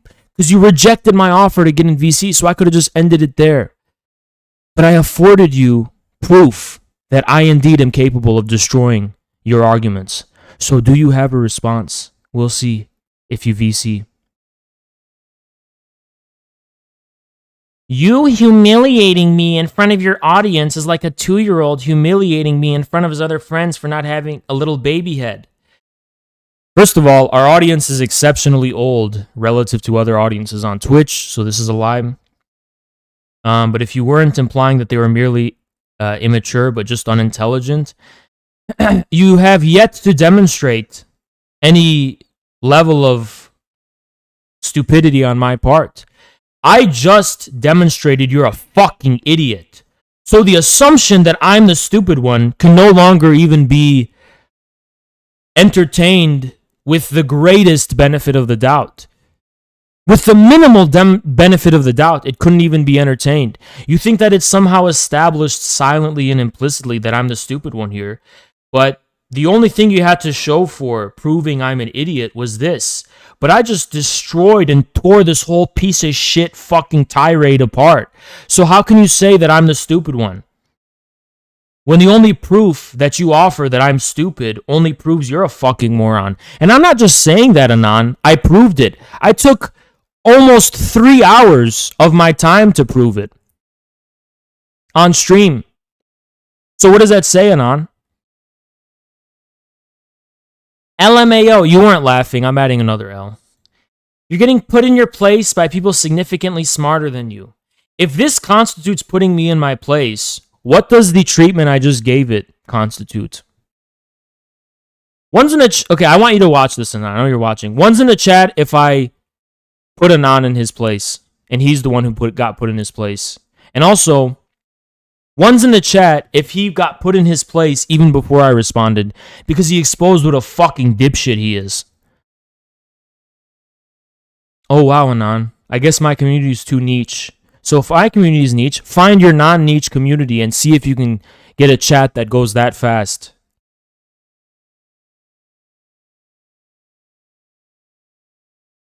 Who aren't beguiled by your whimsical little beta male. Anon, you aren't showing your face and you're not even affording us what your voice sounds like. So you have given us, the only consideration you have given us as for who's judging who's a beta male and who's an alpha male is the fact that you're a seething little bitch with a bunch of pent-up fucking aggression as a result of not being able to eat meat. You have resentment against women because you're a beta male. You're an overly confident, pseudo-intellectual who clearly evinces an inability to be charming, to be funny, to have minimal basic social skills.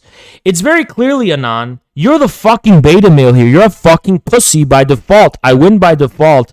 Even if we discounted the fact that this little tirade proves what a little bitch you fucking are, what a little beta cuck you are. Even if you didn't even type this, you just said I am a vegan, that would have already been the case. But the fact that you fucking typed this whole thing out proves who's the beta male. Actually, especially after you rejected my offer to fucking VC me. You're a beta because you're not even willing to challenge my alpha status. Remember, Anon, everyone thinks I'm smart. Listen, Anon, here's the hilarious thing. And I would love for you to actually just think in your own head about this. And I know you're going to have to think about it. If you don't care about what my audience thinks, why did you spend 15 hours of your life waging a war of attrition in my comments, arguing with everyone and insisting you have your last word? Because clearly you want to demonstrate to my audience that you're the smarter one and you're in the right. Well, if that's true, Anon, You should be able to come in VC and do it. Don't say I don't care what your audience thinks, which is this pretentious shit you just said. You do fucking care what my audience thinks. Why the fuck else would you spend so much of your time arguing with my audience, you fucking dumb dipshit liar? And you don't even have a fucking response for that. You weren't even capable of mustering a fucking response for that. You aren't even capable of mustering a fucking response to that, Anon. That's the fucking sad thing. If you don't care what my audience thinks, why did you type all of this shit up? Think about it. Why would you fucking type all of this shit up?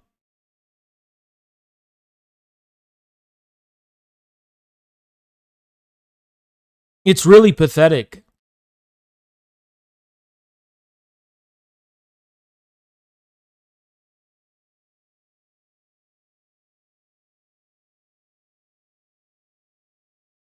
By your whimsical little beta male girly excuses. You're calling me girly, but you're too much of a pussy to show us what you look like and how you sound. But I'm going to actually offer you something, Anon. Anon, I don't even know what you look like, but I am willing to box you. You. So we'll see who's the man and who's not. You can choose a gym in Michigan, and I'll meet you at this gym and I'll box you. We can stream it. And if we can't stream it on Twitch, we'll stream it on YouTube. And we'll see who's girly and who's not. If you want to make a judgment on my manhood, I'm going to call your bluff and see if you can back it up.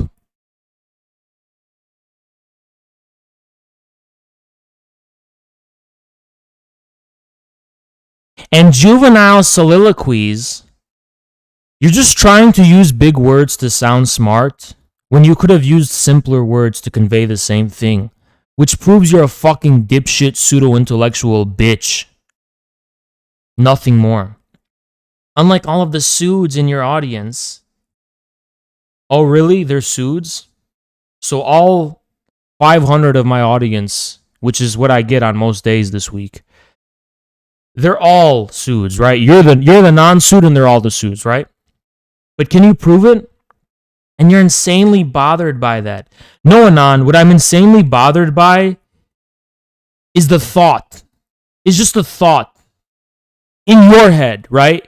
That you think you somehow made a point here.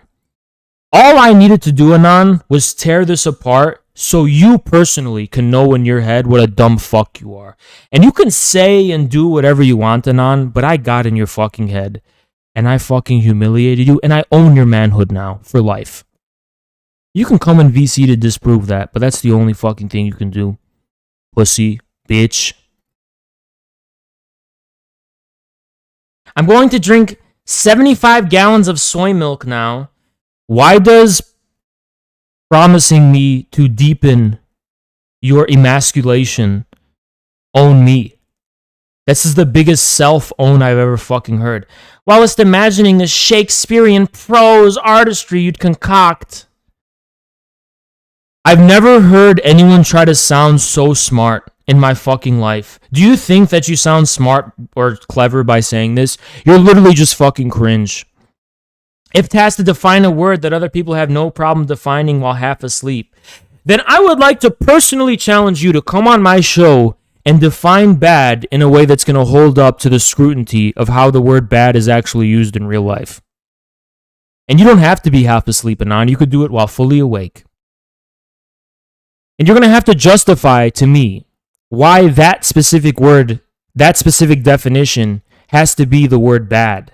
Like, why are you using the word bad if it's just a private definition that belongs only to you? I'm going to hold you to that scrutiny and put the fucking fire under your ass. Proverbially. You whiny baby. Am I the whiny? Who's the whiny baby? The one who took the time to write a fucking essay here? An obituary to their own stupidity? Made under the pretense of being this super intelligent vegan intellectual who talks about this Shakespearean prose artistry you'd concoct. You think you sound so fucking smart. That's what pisses. He thinks he sounds so fucking smart when he said that. You sound like the biggest. I fucking humbled this fucking kid. I know that. I know they're humbled. I know they're fucking humbled. They're never gonna fucking be the same again. You whiny baby.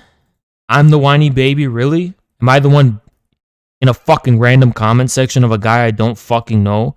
After being offered to debate, you said you won't? Because I really don't, LMAO, I really don't care. That's why I'm writing essays and essays in their comment section and not giving up. No, you do care. You're just too much of a pussy to do the same thing you're doing in the comments with your voice, you fucking bitch. You fucking bitch.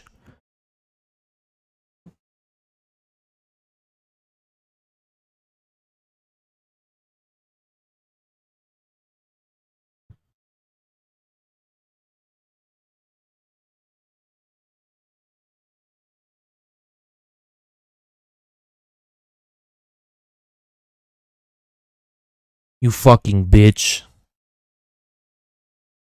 And Anon, you want to know what they call this?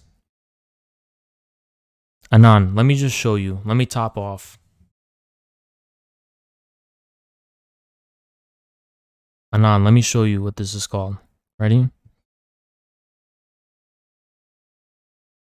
Flawless victory. Flawless victory. Flawless victory. Flawless victory. Flawless victory. Flawless victory. Flawless victory. Flawless victory. Flawless victory. Flawless victory. Flawless victory. Flawless victory. Flawless victory. Flawless victory. Flawless victory. Flawless victory. Flawless victory. Flawless victory! Flawless victory, Anon! Flawless victory! You just got fucked! Count the L's. 167 L's. 167 L's.